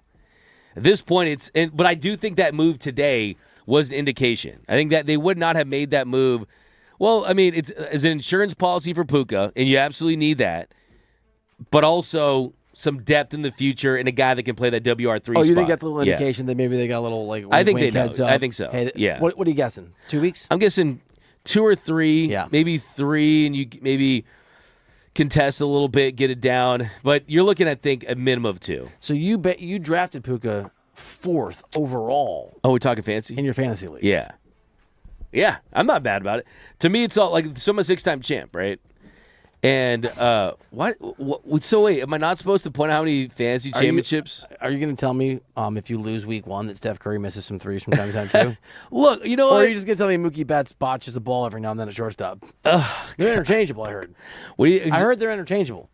What do you think about my fantasy names? Ready? Okay, tell me. Don't Puka the Bear. It's good. Did you see what mine is? What? Brighter than Doug. I don't like. That's good. That was really good. I like it. How about Apocalypse Now? Apocalypse. Apocalypse Now is good. I'm trying to think. But it sounds like you're saying. How about McCanner than Reiter? That's the one. You should definitely go with that. Should I? It's super Does that creative. work? It's original. Here's what I'll say about it. Tell me again. What? The name. Give it to me again. Oh, Don't Puka the Bear. No. Oh, Apocalypse Now. No, the other one. McCanner than Reiter. Even Mookie Betts makes a mistake at shortstop every time. Oh, gosh. Come on, man. No. Let's keep the Rams talk going here on DMAC and Reiter. Is that cool? Yeah. Now, I know I have to frame this properly. This is not what Doug is saying will happen. Doug believes in the Rams. He is the newest Rams podcaster. It's the only podcast you need to listen to on the Rams. We'll give you all the details very, very soon. But you have put together 5 reasons your Los Angeles Rams could ultimately fail to win Super Bowl 61, and we'll give those to you next here on DMAC and Reiter.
All right, what's going on? D-Mac and Reiter, final hour here. Program presented by DTLA Law Group on the new 97.1 The Fan, the voice of LA Sports. Accident or injury, text injury help to 40222. That's injury help to 40222. Mookie Betts, who, Andrew, our boss, I adore, just had a little Texas leaguer. Left field double. He almost got tagged out because he took a big old turn. Wait, Mookie double? Yeah, a little Mookie double, a little Texas league. Let's go. Whoa, let's go. Betts is back, baby. I bet that's true. I mean, you read the numbers, man. Mookie's living his Betts life again. Oh, look at you. I bet you just thought of that. Hey. Radio magic. We'll keep you updated. Here's the good news, right? Good news. Dodgers I think it's a leadoff double for Mookie. Bad news. We might have another guy just get stranded at second base with nobody out. I mean, and I know Chris Sale's that's a ferocious opponent, but these guys have got to get this running. I'm going to lose my freaking mind if they don't. Oh man, this would be the story of the series, right? They've had more traffic on the base pass than the 405 freeway at 5 o'clock. And just have not been able to capitalize and take advantage. But Teo could shut you up with this. He could shut me up too. What do you mean? I mean, what do you mean shut us up? He hasn't played well. I know. So he hasn't played well, and he plays well, then he shuts us up. It won't shut up. It'll make us cheer. It'll make us celebrate the turn. Let's go. Okay. I don't get why coaches get to you suck, and then the player plays well, and later the player goes, Coach, you inspired me by being hard on me. Why can't we get that benefit? You know? Yeah, it's you know what I'm saying? Yeah. I see it. Us as the fan. Tom Us as the analysts. That was a great swing by Teo there. So the radio dudes. He's staying alive. 0-2 count. Yeah. Springs me back to the World Cup days. Why? We're rocking the World Cup. Yeah. You were so into soccer boy. Soccer boy! People in the chat, I saw they talk about it all the time. They still bring up soccer boy. Yeah. They like it. D-Mac and Reiter here. Soccer man. Okay, there you go. No. I know what you're doing. I'm the new 97 on the fan, the voice of LA sports. I know exactly. We'll keep you updated on this. It's not World Cup anymore. Teo just struck out on a ball that was about 7 feet out of the zone. Oh my. Yeah. See, that's the thing about Teo. That was basically. Okay, that's awful. That is where the Dodgers are at. They're expanding the zone. This is about 4 feet up out of the zone, exaggerating a little bit here. It's just a bad at bat. Just a bit outside. Just a bit outside. Strike 3, strike 6, strike 9. How can guys miss on pitches this hard? That's atrocious. That's a bad at bat. It's terrible, and so it's Miggy Rojas who has to try to play the hero. We will interrupt this NFL Rams segment if we need to. We'll let you know. Man, if they strand another guy in second base. All right, without further ado, it's time for Doug's The Sky is Falling. 5 reasons the Rams could fail this season. All right. So as you guys... Like Miggy did just now. Did he really? Flying out to center. All right, number 5. So the number 5 reason why the Rams won't win the Super Bowl, by the way, no one loves the Rams more than me. I'm also going to do 5 why they will win the Super Bowl, but 5 why they won't. 5 reasons the Rams won't win the Super Bowl by Mr. Panderer. Reasons by Panderman. No, it's a bit. Special teams. Okay. Special teams. The Rams brought in Bubba Ventrone to fix a unit that cost them in so many games last season. That's encouraging, but it also means you're counting on a new coach to immediately clean up all these mistakes. And Bill, this is an area where the Rams have either neglected or they've just been poor for several seasons. Last year in 2025, the Rams special teams, they were 26th in special teams EPA at minus 20.5. You know who was first? It was the Seahawks at 55.2. That's a 75.7 point gap between the Rams and the best unit in the National Football League. Over the last 5 years, the Rams rank 32nd in special teams EPA. That's dead last. The Rams special teams has been everything but special for the last 5 seasons, and it spans over the different groups. Over the last 5 years, you look at punt returns, bad. 2025, the Rams averaged just 9.2 yards per return. That ranked 28th. Field goal percentage, the Rams kicker situation was ugly, so much so they made a midseason change. They booted Joshua Carty, who they used draft capital on. Kicker out of Stanford was 10 for 15 at 66.7% clip.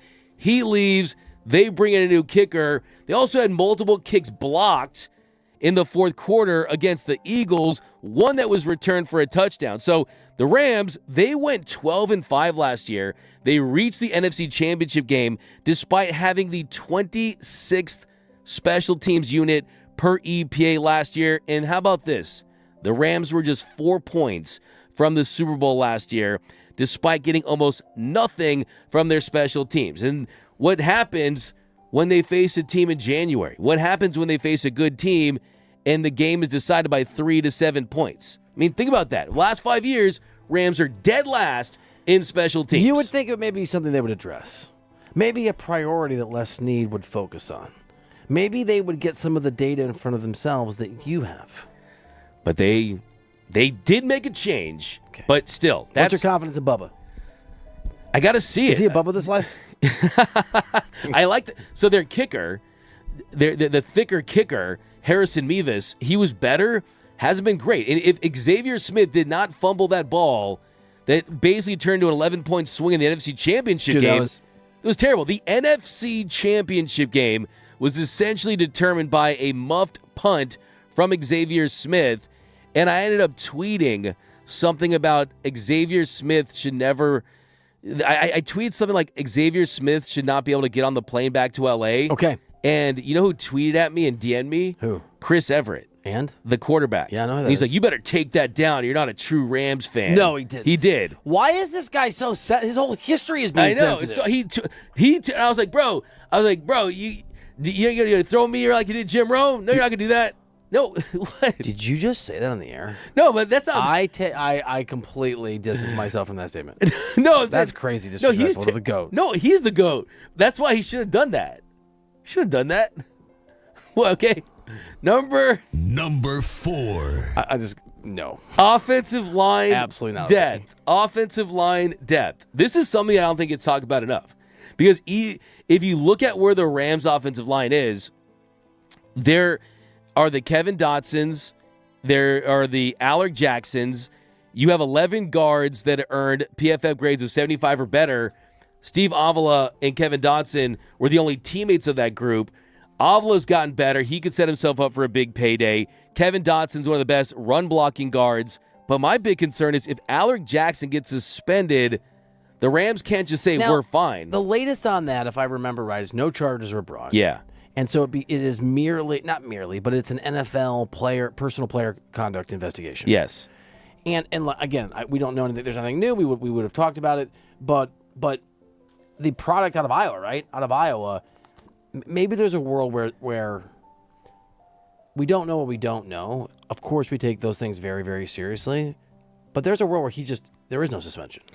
Yeah, but it's kind of like the baseball thing too, right? I mean, know. it's where it doesn't matter what happens legally, But it's as far as their personal investigations. and it's not as if Yeah. this person has. Yeah, I get it. And he also was suspended last year. That's the thing. Yeah. It's like history Repeat is offender. problematic. Yeah. And I think for me, if I'm Les Snead, I'm calling every veteran tackle on the planet that could make some sense. I mean, Man, you just but every team's doing that, right? Like, yeah. Well, Lark Jackson's a star. I mean, he's a star, dude. That's a really and good. they paid it's a him, really good, and he's a UDFA, undrafted free agent that they turn into a top 15 left tackle, and that's one of the most important positions that's protecting Matthew Stafford's I don't want blind to jump side. all over your list, so if you're doing this, tell Jump. me and I'll shut it down. Okay, I won't shut it down. As a jump. I'll run into. I know that's what I'm saying. Yeah. I'll run into it. There are so many question marks. What is Jackson's timeout going to be, if any? What is Puka's timeout going to be, if any? Is AD going to be there? I've got some more, but they'll definitely be on your list. It is interesting how many question marks the Rams have, given the fact they have some of the best odds we've ever seen for a team to win the whole thing. I mean, they are on paper remarkably dominant. Absolutely, they are. And here's the thing, too. I mean, you look at the opening schedule, right? You got Denver, you got Philly. I mean, those are two teams that have really good pass rush threats. That's a brutal time to break in a new left tackle. So, I mean, you got Questenberry. That's a good point, too. You got Trost. But here's the thing. There's Super Did you Bowl. trust him? Not with my life or with my quarterback, which is my life. So that's my big concern. I think a It is your Decker life. could make sense to bring in a veteran. But that is a concern, is that teams win in the trenches. And the two times the Rams have won the Super Bowl, you had Orlando Pace, one of the best offensive linemen ever. He's the guy who really they created the pancake stat for.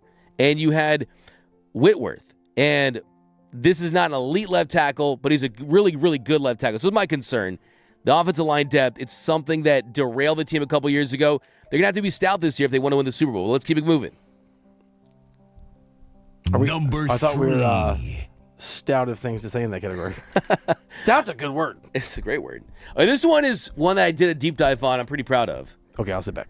No, you could stand up and get in with me. But the aging Matthew Stafford, and yes, we know that Matthew Stafford is the reigning MVP. He is someone that I call football's version of fine wine because he's just been aging better than any quarterback we've ever seen. But how about this? Last year, Matthew Stafford, 716 dropbacks, had 21 turnover-worthy throws, but only 9 actual interceptions.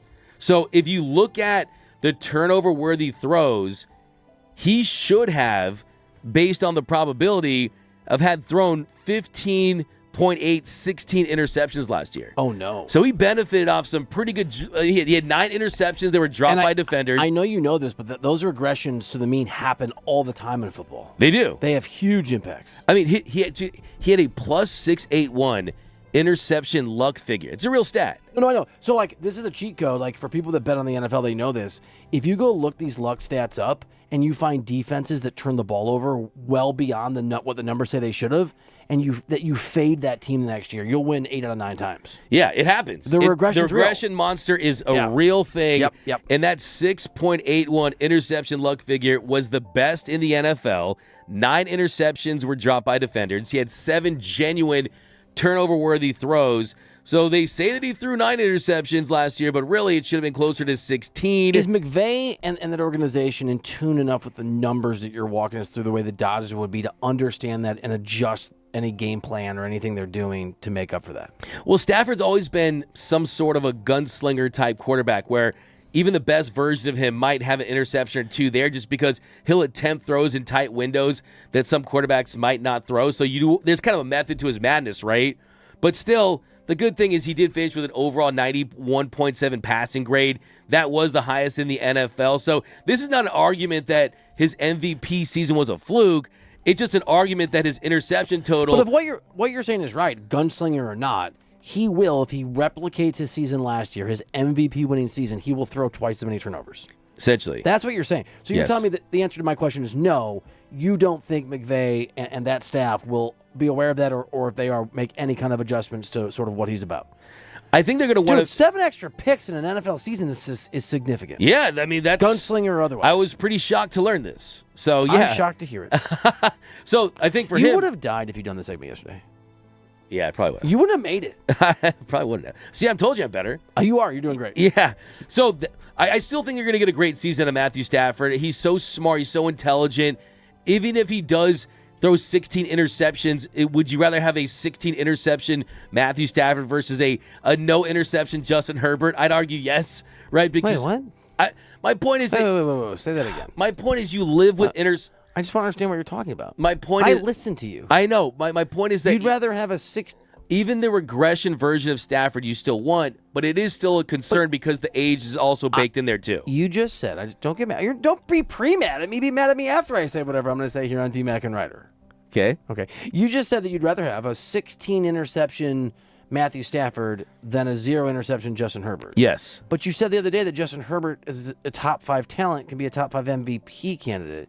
If Justin Herbert has 0 interceptions, won't he probably be he'd probably be the MVP? I still have him in my top 5 MVP, but I think what I'm pointing out is that you want to just get Matthew Stafford to the playoffs with a really good team.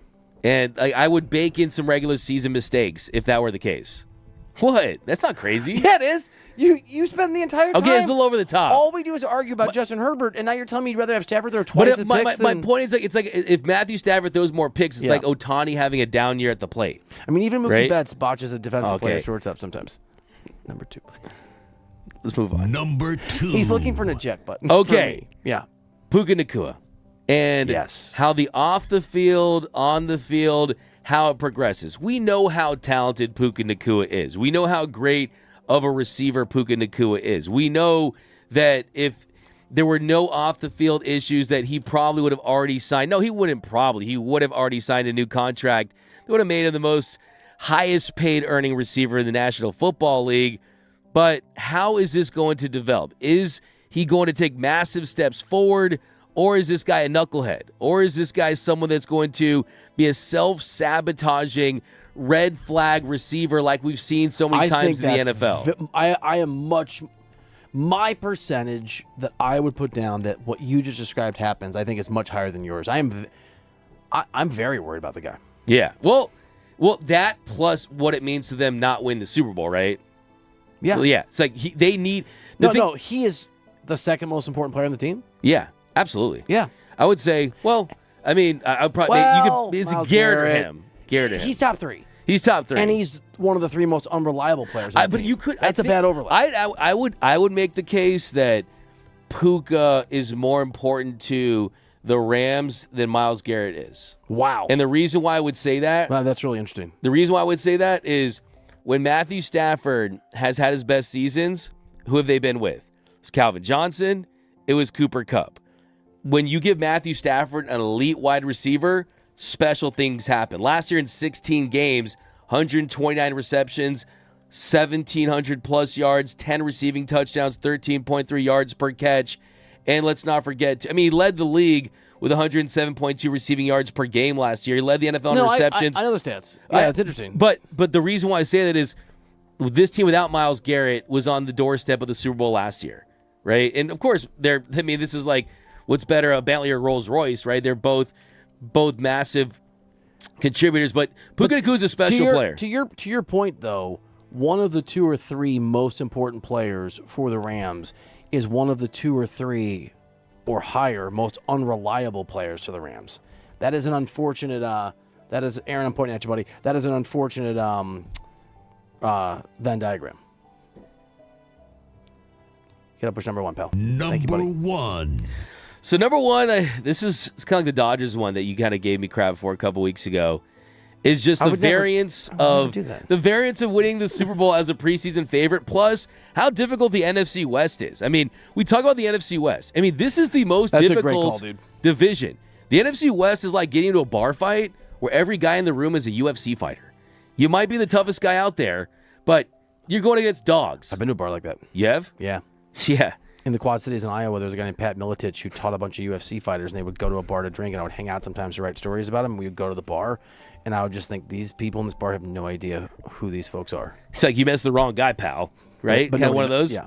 Well, the NFC West is going to be tough. The Rams, they're the Super Bowl favorites. The Seahawks are the defending champions. The Niners, they were in the mix last year. The NFC West is going to be a bloodbath potentially.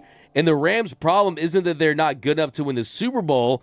It's that there's going to have to be really good teams and beat really good teams just to get there. They may not have the best team in the NFL, but they're going to have one of the toughest roads to the Super Bowl. The NFC West is going to be no joke. And 2, on top of everything else, since 1995, we talked about this, 4 of the last 31 preseason favorites have won the Super Bowl. That's a 12.9% clip. The 06 Colts with Peyton Manning. Ohtani just got dog walked by Chris Sale. Let me guess, there was runners on base. Runner on first, and the ball was 2.5 feet out of the zone. At some point, you have to consider trading, see what you get for Shohei Ohtani, and go down to the studs rebuild. See what you can get for. Not as long as you have Mookie Betts at shortstop, defensively. No, Don't make you laugh? Yes.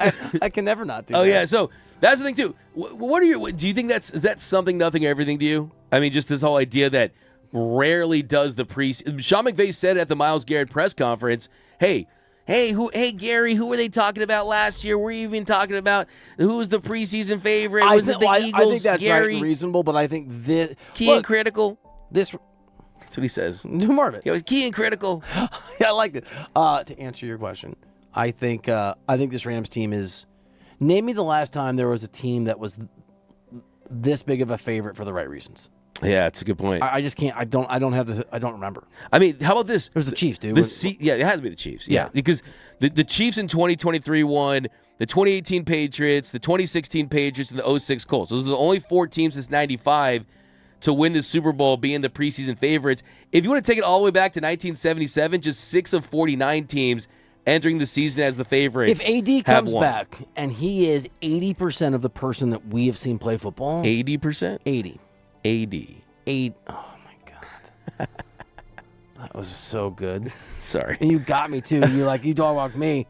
You just did me I what love when you Chris say Sale dog did to walk. Ohtani. That was, yeah. Wow. All right. But yeah, so. You rest your case. But I rest your case for you. But you're saying, so if he's 80%. I just think they have the best offense in football. Things don't go badly from an injury perspective. They have the best defense in football. Things because also, and I know you know, they've added guys in the secondary. They've added. It's not just AD and Myles Garrett who be coming in. Yeah, exactly. McDuffie's a huge addition. The entire. Yeah, man. To answer, yes, I think that they are. I think anything short of an NFC Championship game, if Aaron Donald is Aaron Donald and Aaron Donald returns is not acceptable. But minimum. Boom. And the only team I can think that's been true for the last 6, 7, 8 years is the Chiefs. Yeah. And what's the one reason they didn't do it last year? Is because they had an injury to their quarterback. And then but the similarity with the Chiefs and the Rams, though, right? Elite head coach, elite quarterback. Elite head coach, elite quarterback. So that gives you some confidence. But the Rams have a defense that should be. They should, in theory. And we're going to see what Chris Sheila's defense looks like when he doesn't have to just play 8 to 10 yards deep on corners. Can be a little more aggressive with that downward trigger, as they call it. But how about this? This time last year, the Seahawks, they were a plus 6,000 to win the Super Bowl. A plus 6,000. I remember. So, lock and change. Yeah. I still feel like this Rams team is. Yoshi just gave up. Oh, nope. Well, it's an easy fly ball. It's tough when you can't hear the sound. It's an easy fly ball to Teo, but I was still sure he's going to drop it. Oh, all 50, fly 50. balls to Teo. Exactly. They're 50. He negotiates with the ball in the air. You can see him doing it. When Teo has a ball to him that he should catch, time stands still. See it. You know what I'm saying? I see. Yep. It's hard to I know what you're saying. All right. We will do the mailbag and answer your questions in it next here on D-Mac and Reiter.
All right, welcome back into the show. D-Mac and Reiter, presented by DTLA Law Group on the new 97.1 The Fan, the voice of LA sports. Accident or injury, visit calldowntown.com. That is calldowntown.com.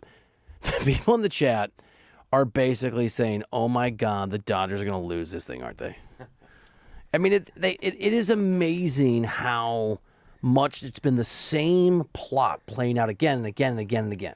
If you go kind of the Cubs series and the Brewers series and now this Braves series. I mean, that's bad. I mean, this is an opponent that look, it's always tough to play in Atlanta, but Chris Sale's the toughest it's Chris of the group. Sale. But why are you going to win the first two? Yeah, but we talked about it. I mean, they're 13-10, the Braves are, in games where Chris Sale's on the bump. So him being a starting pitcher for them doesn't always equate and translate to wins like you would imagine for an A starting level pitcher. But yeah, look, this is the Dodgers team. They need a win, man. And think about this. They do, dude. They after this, you have all the emotion that's going to come from Tarek Skubal going back to Detroit tomorrow, being on the mound. So even Detroit, who's not as good as Atlanta, don't you think that's a team that's going to want to stick it to Tarek's new team? So they're going to be motivated. Of course. Yeah. D-Mac and Ryder with you here on the new 97.1 The Fan, the voice of LA sports. Thank you so much for hanging out with us. If you're listening in the car, if you're on the FM or the only sports talk radio station on the FM dial here in Southern California, save us, hit the old preset button, right? Hold down the number 1 or whatever it is. And if you're hanging out over on YouTube on the at the Fan LA, please hit that subscribe and like button. Those buttons help us. They help you find the content. It is time for the Injury Report, brought to you by Ozeron Law, the Injured Worker Hotline. You brought up Seth Halverson. He has a locker in the Dodgers clubhouse today with Roki Sasaki going on the IL. And for those of you that missed this, Roki yesterday was cruising. In fairness to the Dodgers to a degree, Roki was pitching really well. And when he gave up those runs, it was because that blister, it turned out it was a blister, was really problematic. Bad enough that he's now on the IL. Now, what is not okay is that they had the bases loaded in the 7th and the 8th. In the 7th with no outs and weren't able to get any runs across, and not quite the same level of futility, but it is 1-0 Braves. And the Dodgers did strand an inning ago, I think in the 3rd, an opening frame double that they were hapless again. Yeah, right now just 3 hits for the Dodgers heading into the 6th inning. 2 of those hits, including a double for Mookie Betts, Marcus Lynn Betts. I love that guy, dude. You do? Have you ever seen him play shortstop? Yeah, it's been great. Mm-hmm. Do you know his initials are MLB? Marcus Lynn Betts. That's pretty good. That's intentional. I did know that. He's actually named after Mookie Blaylock. Really? Believe it or not. I don't think I did know that. Yeah. Point guard, right? Hawks. Yeah. Yeah, the Dodgers 0 for 3 with runners in scoring position, 4 men left on base. And that's the frustrating thing. It is frustrating. I sound like we're a broken record here, but it's the offense. It's the offense. It's the bats. It's the inability to score and generate offense that is going to be the doom for this Dodgers team, and we're seeing it today. The doom. The doom. Doomsday. The Doomers are out. You want a little mailbag? Yes, I love the mailbag. Craigsterberg 007. We hit this earlier, but it's in here. I'm going to read it to you. Ohtani should be the closer. Also, Cody Decker's view. He's given it. It's been really good on the morning show, and we had you, me, and Cody chopped it up earlier. Yeah. I don't love it. Yeah, well, it's not what I would do. I'm going to bring my glove. We're going to have a catch, all 3 of us. It's not have a catch. Yeah. Oh my God. It's play catch. Yeah, look, I don't. Why do you say have a catch? Do you annoy me? Yeah, just simply to annoy you. But it annoys you, right? Have a catch? Absolutely. I hate it. Yeah, me too. I hate it. Okay. Look, I think talk to me. That'd be ultimate break in case of emergency, absolute last resort. Look, they say necessity is the mother of invention. Wow, they do say that. And you know what? The necessity of this segment invented that moment. There we go. Yeah, that's true. Great. I like it. So, if it were to get to that, a lot of things would have to happen. Edwin Diaz would have to either come back and perform terribly. Tanner Scott as well. I think Roki Sasaki comes back from that blister and they trust him in that spot. But the reason why it's not something that they would put any consideration on unless it became desperate measures is for the simple fact that, one, Shohei Ohtani's bat is so important to this offense. And do you really want him to be taking big critical at-bats in the 6th, 7th, and 8th inning, knowing that he's going to have to warm up and go enter the game as the closer? And if he doesn't have success there, are they going to throw him out into the outfield? The way the rule works is he can't be the DH, and so he'd have to. They would lose the DH, would turn to the pitcher spot. Right, so he'd have to Play first base or play in the outfield. Yeah. You're not taking Freddie out. You're not taking Freddie out. I mean, All right, let me catastrophize. okay. I love catastrophizing with you. It's good Here on times. D-Mac and Reiter. When Yep. it's not an actual catastrophe like it was yesterday. Yeah. And then I have to get to more of these. We have a lot of them. It's today's current form. Tanner Scott looks like he's looked lately. Edwin Diaz looks like he's looked lately. Or Ohtani. Those are your three choices. Who do you want closing in the postseason? I mean, you gave Edwin Diaz should be an elite closer. Right. I mean, Edwin Diaz, if he's physically right and has enough time, remember, it's not like Edwin Diaz, Bill, has to come back and build up to be a starter, right? He's going to have to build up to go 5 or 6 innings. You're just saying Edwin Diaz. I got it. It's got to be Edwin Diaz. I like it. Can I read Sugar. a bunch of Diaz? Can I read? Yeah. You're the sugar in my life. That's nickname Sugar. It's so I weird. like it. Here's a bunch of thoughts on the closers. Harold Smith, 305,541. Million a year for Diaz and Scott, and neither one can do their job. Ron Stoppable. Tanner Scott is always going to be a Padre. He gave up the game to Kim because they both played for the Padres. I got to pause there. That's crazy. I like it, though. I like it too. I like the passion. I don't believe it, though. B.L. Boyd, serious question. Is it fear of admitting failure, or what's the reason we still have taken even one look at a back have not from the minors? How can it be any worse than Tucker and Teo? I agree. You don't agree. It's not that I don't agree. I mean, I would hate love to see minor league baseball players. Well, here's the thing, though. I think a lot of people need to remember Please tell me what I have to remember. that I want to know. you make it seem like it's like I want to know. no, I don't like that. You like try to frame these like I'm being a jerk. I don't think that. Really, because when I said episode before I left, I was like, guys, I know I'm a jerk, and you go, we know. Did I? Yeah, That that hurt. I thought it was a joke. Yeah. I thought we were joshing each other. No. Why is joking joshing? Yeah, that's If your a good name is one. Josh, do you have to be funny all the time then? Probably. Okay. Yeah. Do you know any funny Josh? I'm trying to think of a funny Josh. I don't know a single funny Josh. Josh. I think it could be his name, Josh. Do you know what I know you are? What's up? Never a jerk. Okay, so All right. look, you got to give minor league players the chance to develop, and to develop, you need at-bats. You need experience. So, No, I would call him up to play. yeah, but you would have to give him at least, so you're really going to call up a minor leaguer, Mm-hmm. like a Mike Sirota or a Tibbs or a DePaula. DePaul is who I would call up. But the thing about, so they have been, so Jason Hayward, who had joined the organization That guy was awesome. in a different consultation type of capacity, has been working with DePaula. I know down at the minor league level, they're working on his reads off the bat. I'm sure Jason Hayward would love to spend some time in L.A. I'm sure he would. But I think if you're DePaul, if you're any of these guys, it's tough to imagine the Dodgers. This is the thing. They've showed this whole time. I'm waiting for the question and the point. They've shown this whole time that they're betting on their veterans. And they're ignoring. And the point we're making is it's not working. But it worked last year. It's not. Okay. Right? And it worked the year before that. Right. And I'm not saying that it's the right thing. I'm saying it's what they will do. They are a 500 team since July 1st. They can barely. There's some 40 chess on this, dude. Like, I can tell you straight up. Like, I know this to be a fact. I know that sometimes the Dodgers don't like to debut their prospects because when you debut a prospect, what are you doing? You're driving the car off the lot. When you drive the car off the lot, it's not worth the same. And I know for a fact the Dodgers. You're the one that has told me a million times when we had the Ohtani argument that all that matters is a third consecutive World Series. Why not drive the car off the lot and see if you find an offensive gem? Are there people out there that truly believe this? That you would. So it's Game 7 of the World Series. No. But games. The offense is stalled right now. But you also have to think big picture. You're about to be only 2 games up on the 2 spot in the National League because you're about to get swept by Atlanta. But that you're not scoring you runs. could kill Teo's season. And if you killed Teo's season, you could lose what that bat could look like in the postseason. Gets fewer at bats for 2 weeks. He doesn't have the self-confidence or the veteran vibe to be able to shake But it's it also off. about repetitions. It's also about rhythm at the plate. It's also about seeing pitches consistently. I am with Teoscar you, Hernandez BL Boyd. Teo had that big double in Game 5 of the World Series against the Yankees. Stop bringing up their resumes from the past. It matters. Not this year. He's not good enough. So let me ask you a question. You would rather potentially ruin Teo's season and derail it? You are framing. I would happily bring up a big-time bat if any of these guys are Major League ready. And DePaula in particular, dude, his numbers are off the charts right now. So what I would do is wait for Will Smith to come back September 1st, see the impact that has on the offense. When Teoscar, look, whoever's watching this, I guarantee you right now, Mike Sirota and James Tibbs will not be better hitters than Teoscar Hernandez at any point of their career. You can't guarantee that. I will. You can't. I'll just go out on a limb. I'll Cool. do it. I'll guarantee that Doug's wrong. Okay, fine. Then Cool. We've double guaranteed. All right, double something we guarantee. can't That's prove. fine. Amazing. But the point I was trying to make before, though, was I think the Dodgers have such a surplus of outfielders.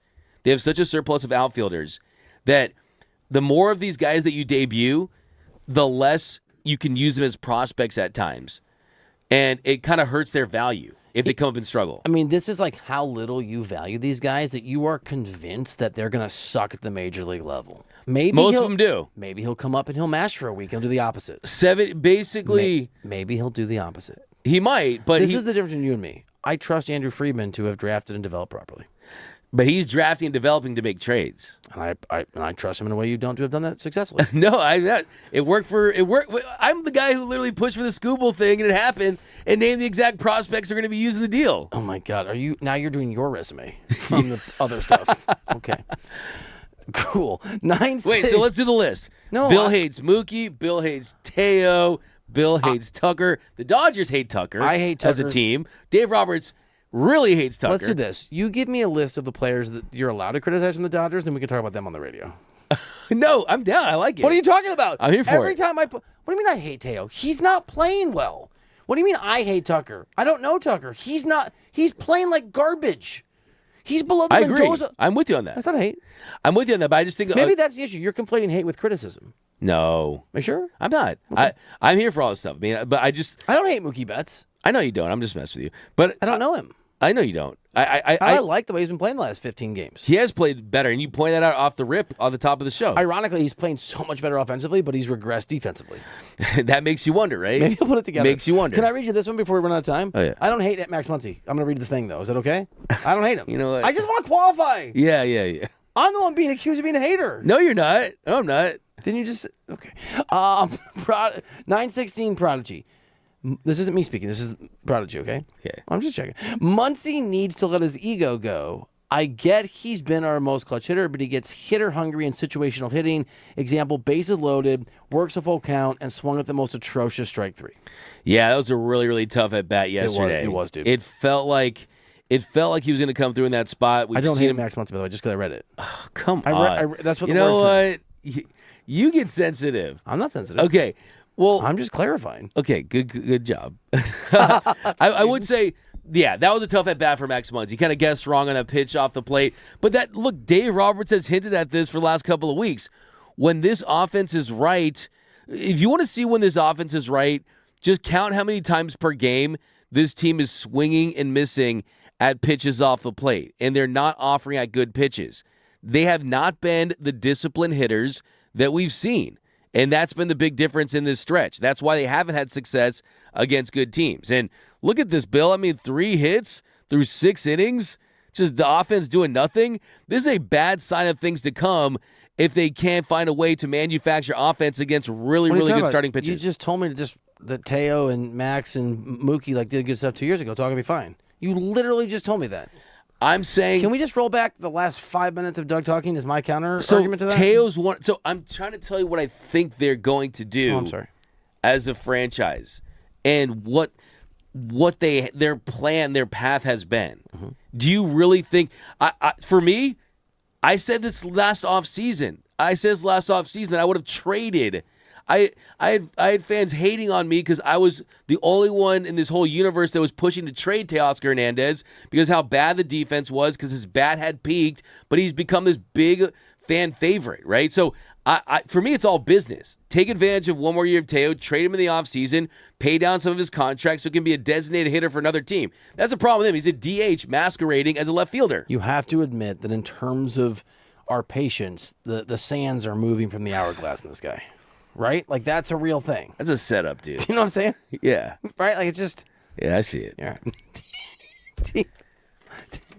You're my guy. D-Mac and Reiter here on the new 97.1 The Fan, the voice of LA Sports. We'll read more of your mailbag. We'll keep this rolling. And we'll give you the D-Mac, because he was heroic yesterday. He really was. The D-Mac Hero of the Day winner next on D-Mac and Reiter.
All right, welcome back into the show. D-Mac and Reiter, presented by DTLA Law Group on the new 97.1 The Fan, the voice of LA sports. Accident or injury, visit calldowntown.com. That's calldowntown.com. Or text injury help to 40222. 222. How you doing, Bill? I'm doing great. Yeah? I'm doing great. I got people hitting me up. Oh, yeah. Okay. Got to pick them up on our debate, right? All right. For all you anti-Teoscar Hernandez Yeah, for people all of out you there, that accurately you said he's not playing, ungrateful for all the Teo moments. it's Teo All-Star, what have you done Teo-rific. for me lately business. Yes. I got one of the biggest names in all of sports media. Oh, wow. An anonymous source. Okay. Who's tuning in. Literally Listening. a absolute master at his craft. Okay, so it's a guy. An absolute elite ball knower. Okay. He says DePaula makes Teo look like Willie Mays in the outfield. That's pretty funny. So, for all you people out there, remember we had Keith Law on the show. I do. That is one of the biggest aha moments I've had for a Dodgers prospect. To have Keith Law. Mine was when you told me Mookie Betts was the Steph Curry of shortstops. I never said Mookie. I said that even Steph Curry misses threes. I'm writing this stuff down, dude. I'm not criticizing. You just take it too far. You do, yeah. Yeah. But what did Keith Law tell us? Keith Law said that Josue DePaula is either a bad left fielder, a bad first baseman, or a DH. Can you imagine? That sounds a lot like the guy that's currently playing left field for the Dodgers. Remember what Gavin Lux looked like at center field? Remember what dude Jock Peterson looked like? Ran past a fly ball yesterday. It was bad. It wasn't pretty. It was an air quotes double. It was not good. It wasn't. Yeah, exactly. It was a double in the box score. I don't know what you're talking about. I do not know. I don't know how much Teo got a mistake dinner or something. But look, Teo's defense this year -4 outs above average. He's in the 11th percentile. His arm strength still above average, 73rd percentile. Are you reading me Teo stuff right now? Yeah, why not? You're reading me defending. I'm defending Teo because he's one of the only If- Dodgers bats. He's basically Kike Hernandez. If you are reading me the double, triple, Xerox TIA XTR 784 stats that prove that Teoscar Hernandez is a good defensive player, I don't ever. Then can you burn data? No, I'm not saying he's good. I'm not saying he's good. This says he's below average. I know he's below average. I watched the games. He's awful. What does yesterday's play in left field in the 8th inning? How does it affect those stats? Defensive metrics take long times to build up. Yeah. Well, luckily he's got lots of those. But to me, Come on, man. So that's the thing. His value on the team is predicated on his ability to have clutch hits and mash lefties and be a monster offensively. He hasn't been that this season. Right. So look, in the totality of things, Teo has really not been a good signing. But it kind of makes you wonder: is it He's worth? one of your untouchables. But I'm saying in the regular season, he has underperformed after signing that contract. Okay. But I still think the juice is worth the squeeze, right, for the postseason. There's not a lot of guys. The heartbeat juice might be poisonous. the juice might, as Kirk Gibson said, the juice led to the fruits of victory. The juice because of Teo. Kirk Gibson never talked about Teo. The juice. The juice might induce the same level of baseball sickness that you had yesterday from the I will not mention dish. Oh, no, bring it up. Okay. No, I didn't. Don't. I'm serious. It'll be our first actual I'm pretty fight. tempted. Can I read you the DMAC Hero of the Day? Oh, let's hit it. Here's the context. This is normally the DMAC and Reiter Hero of the Day here on the new 97.1 The Fan, the voice of LA sports. But today it's dedicated solely to Doug McCain. This is real. Jokes aside, Doug had food poisoning yesterday. Did 3.5 hours of radio, not just radio. You're always great, but it was great. And you were slowly turning to dust in front of my eyes. I was so worried about you, bro. I really was.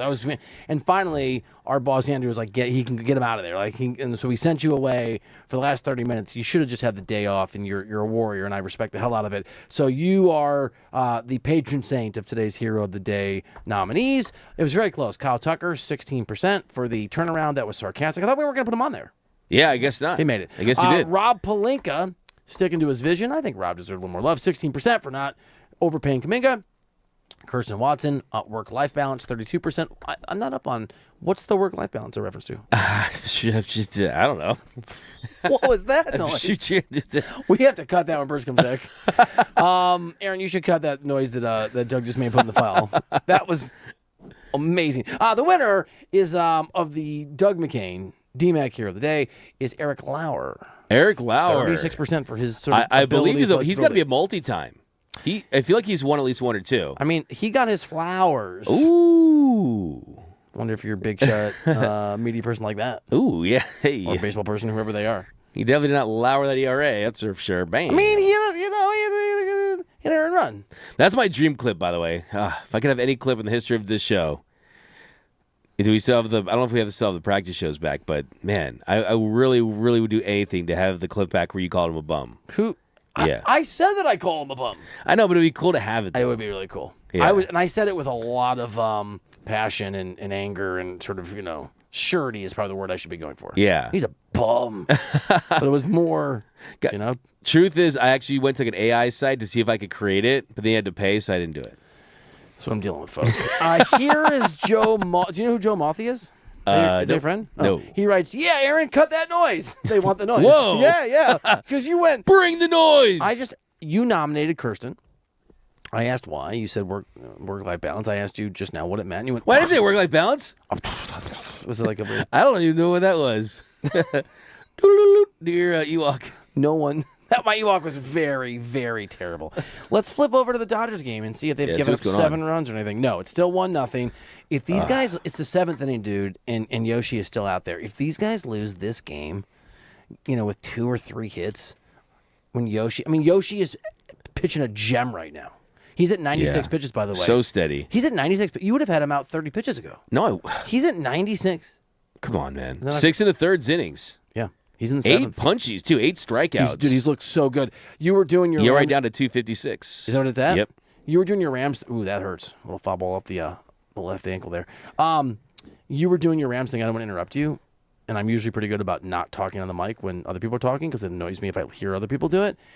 And he had a breaking ball that moved broke 15 feet, and I went and swallowed my. I wanted to go. It was nasty. Wow, but I swallowed it. How nasty was it? It was nasty, dude. Nasty than a gas It station was- bathroom? Just nasty. Very few things are nastier than a gas station Bathroom? but Yeah. this might have qualified. I was when we were on the road a few weeks ago, we went to Paso. I went to a gas station bathroom, and it was so clean. I wanted to walk out and ask the person, How What's is the it like deal? this? Maybe it's a lock situation. What's the situation? But it was I might have eaten there. Just, yeah. It was It's on the floor. It was right. Yeah. On the toilet. Yeah, whoa. Whoa. In the toilet.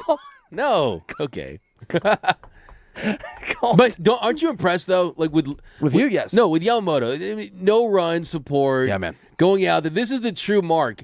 This is how you know you're the Dodgers ace. You get no run support. How many pitches should he pitch? And is the fact that he's still going a sign of panic from Dave Roberts that he has zero trust in his bullpen? I think Yamamoto's so methodical in his efforts and just 99 the pitches. process. I think this is it for him. This will be it for him. You once told me that if you go more than 100 innings, that you should be fired from your job. Man, that's You never said that. I always worry. Oh my god! Oh, is that an infield single? It's like a garbage infield Oh single. my goodness. This has just been a nightmarish series. It's been so close Mickey and competitive tried too. Yeah, that was me making the noise. He threw Sorry. 107 pitches his last outing against the Pirates. Did he really? Yeah.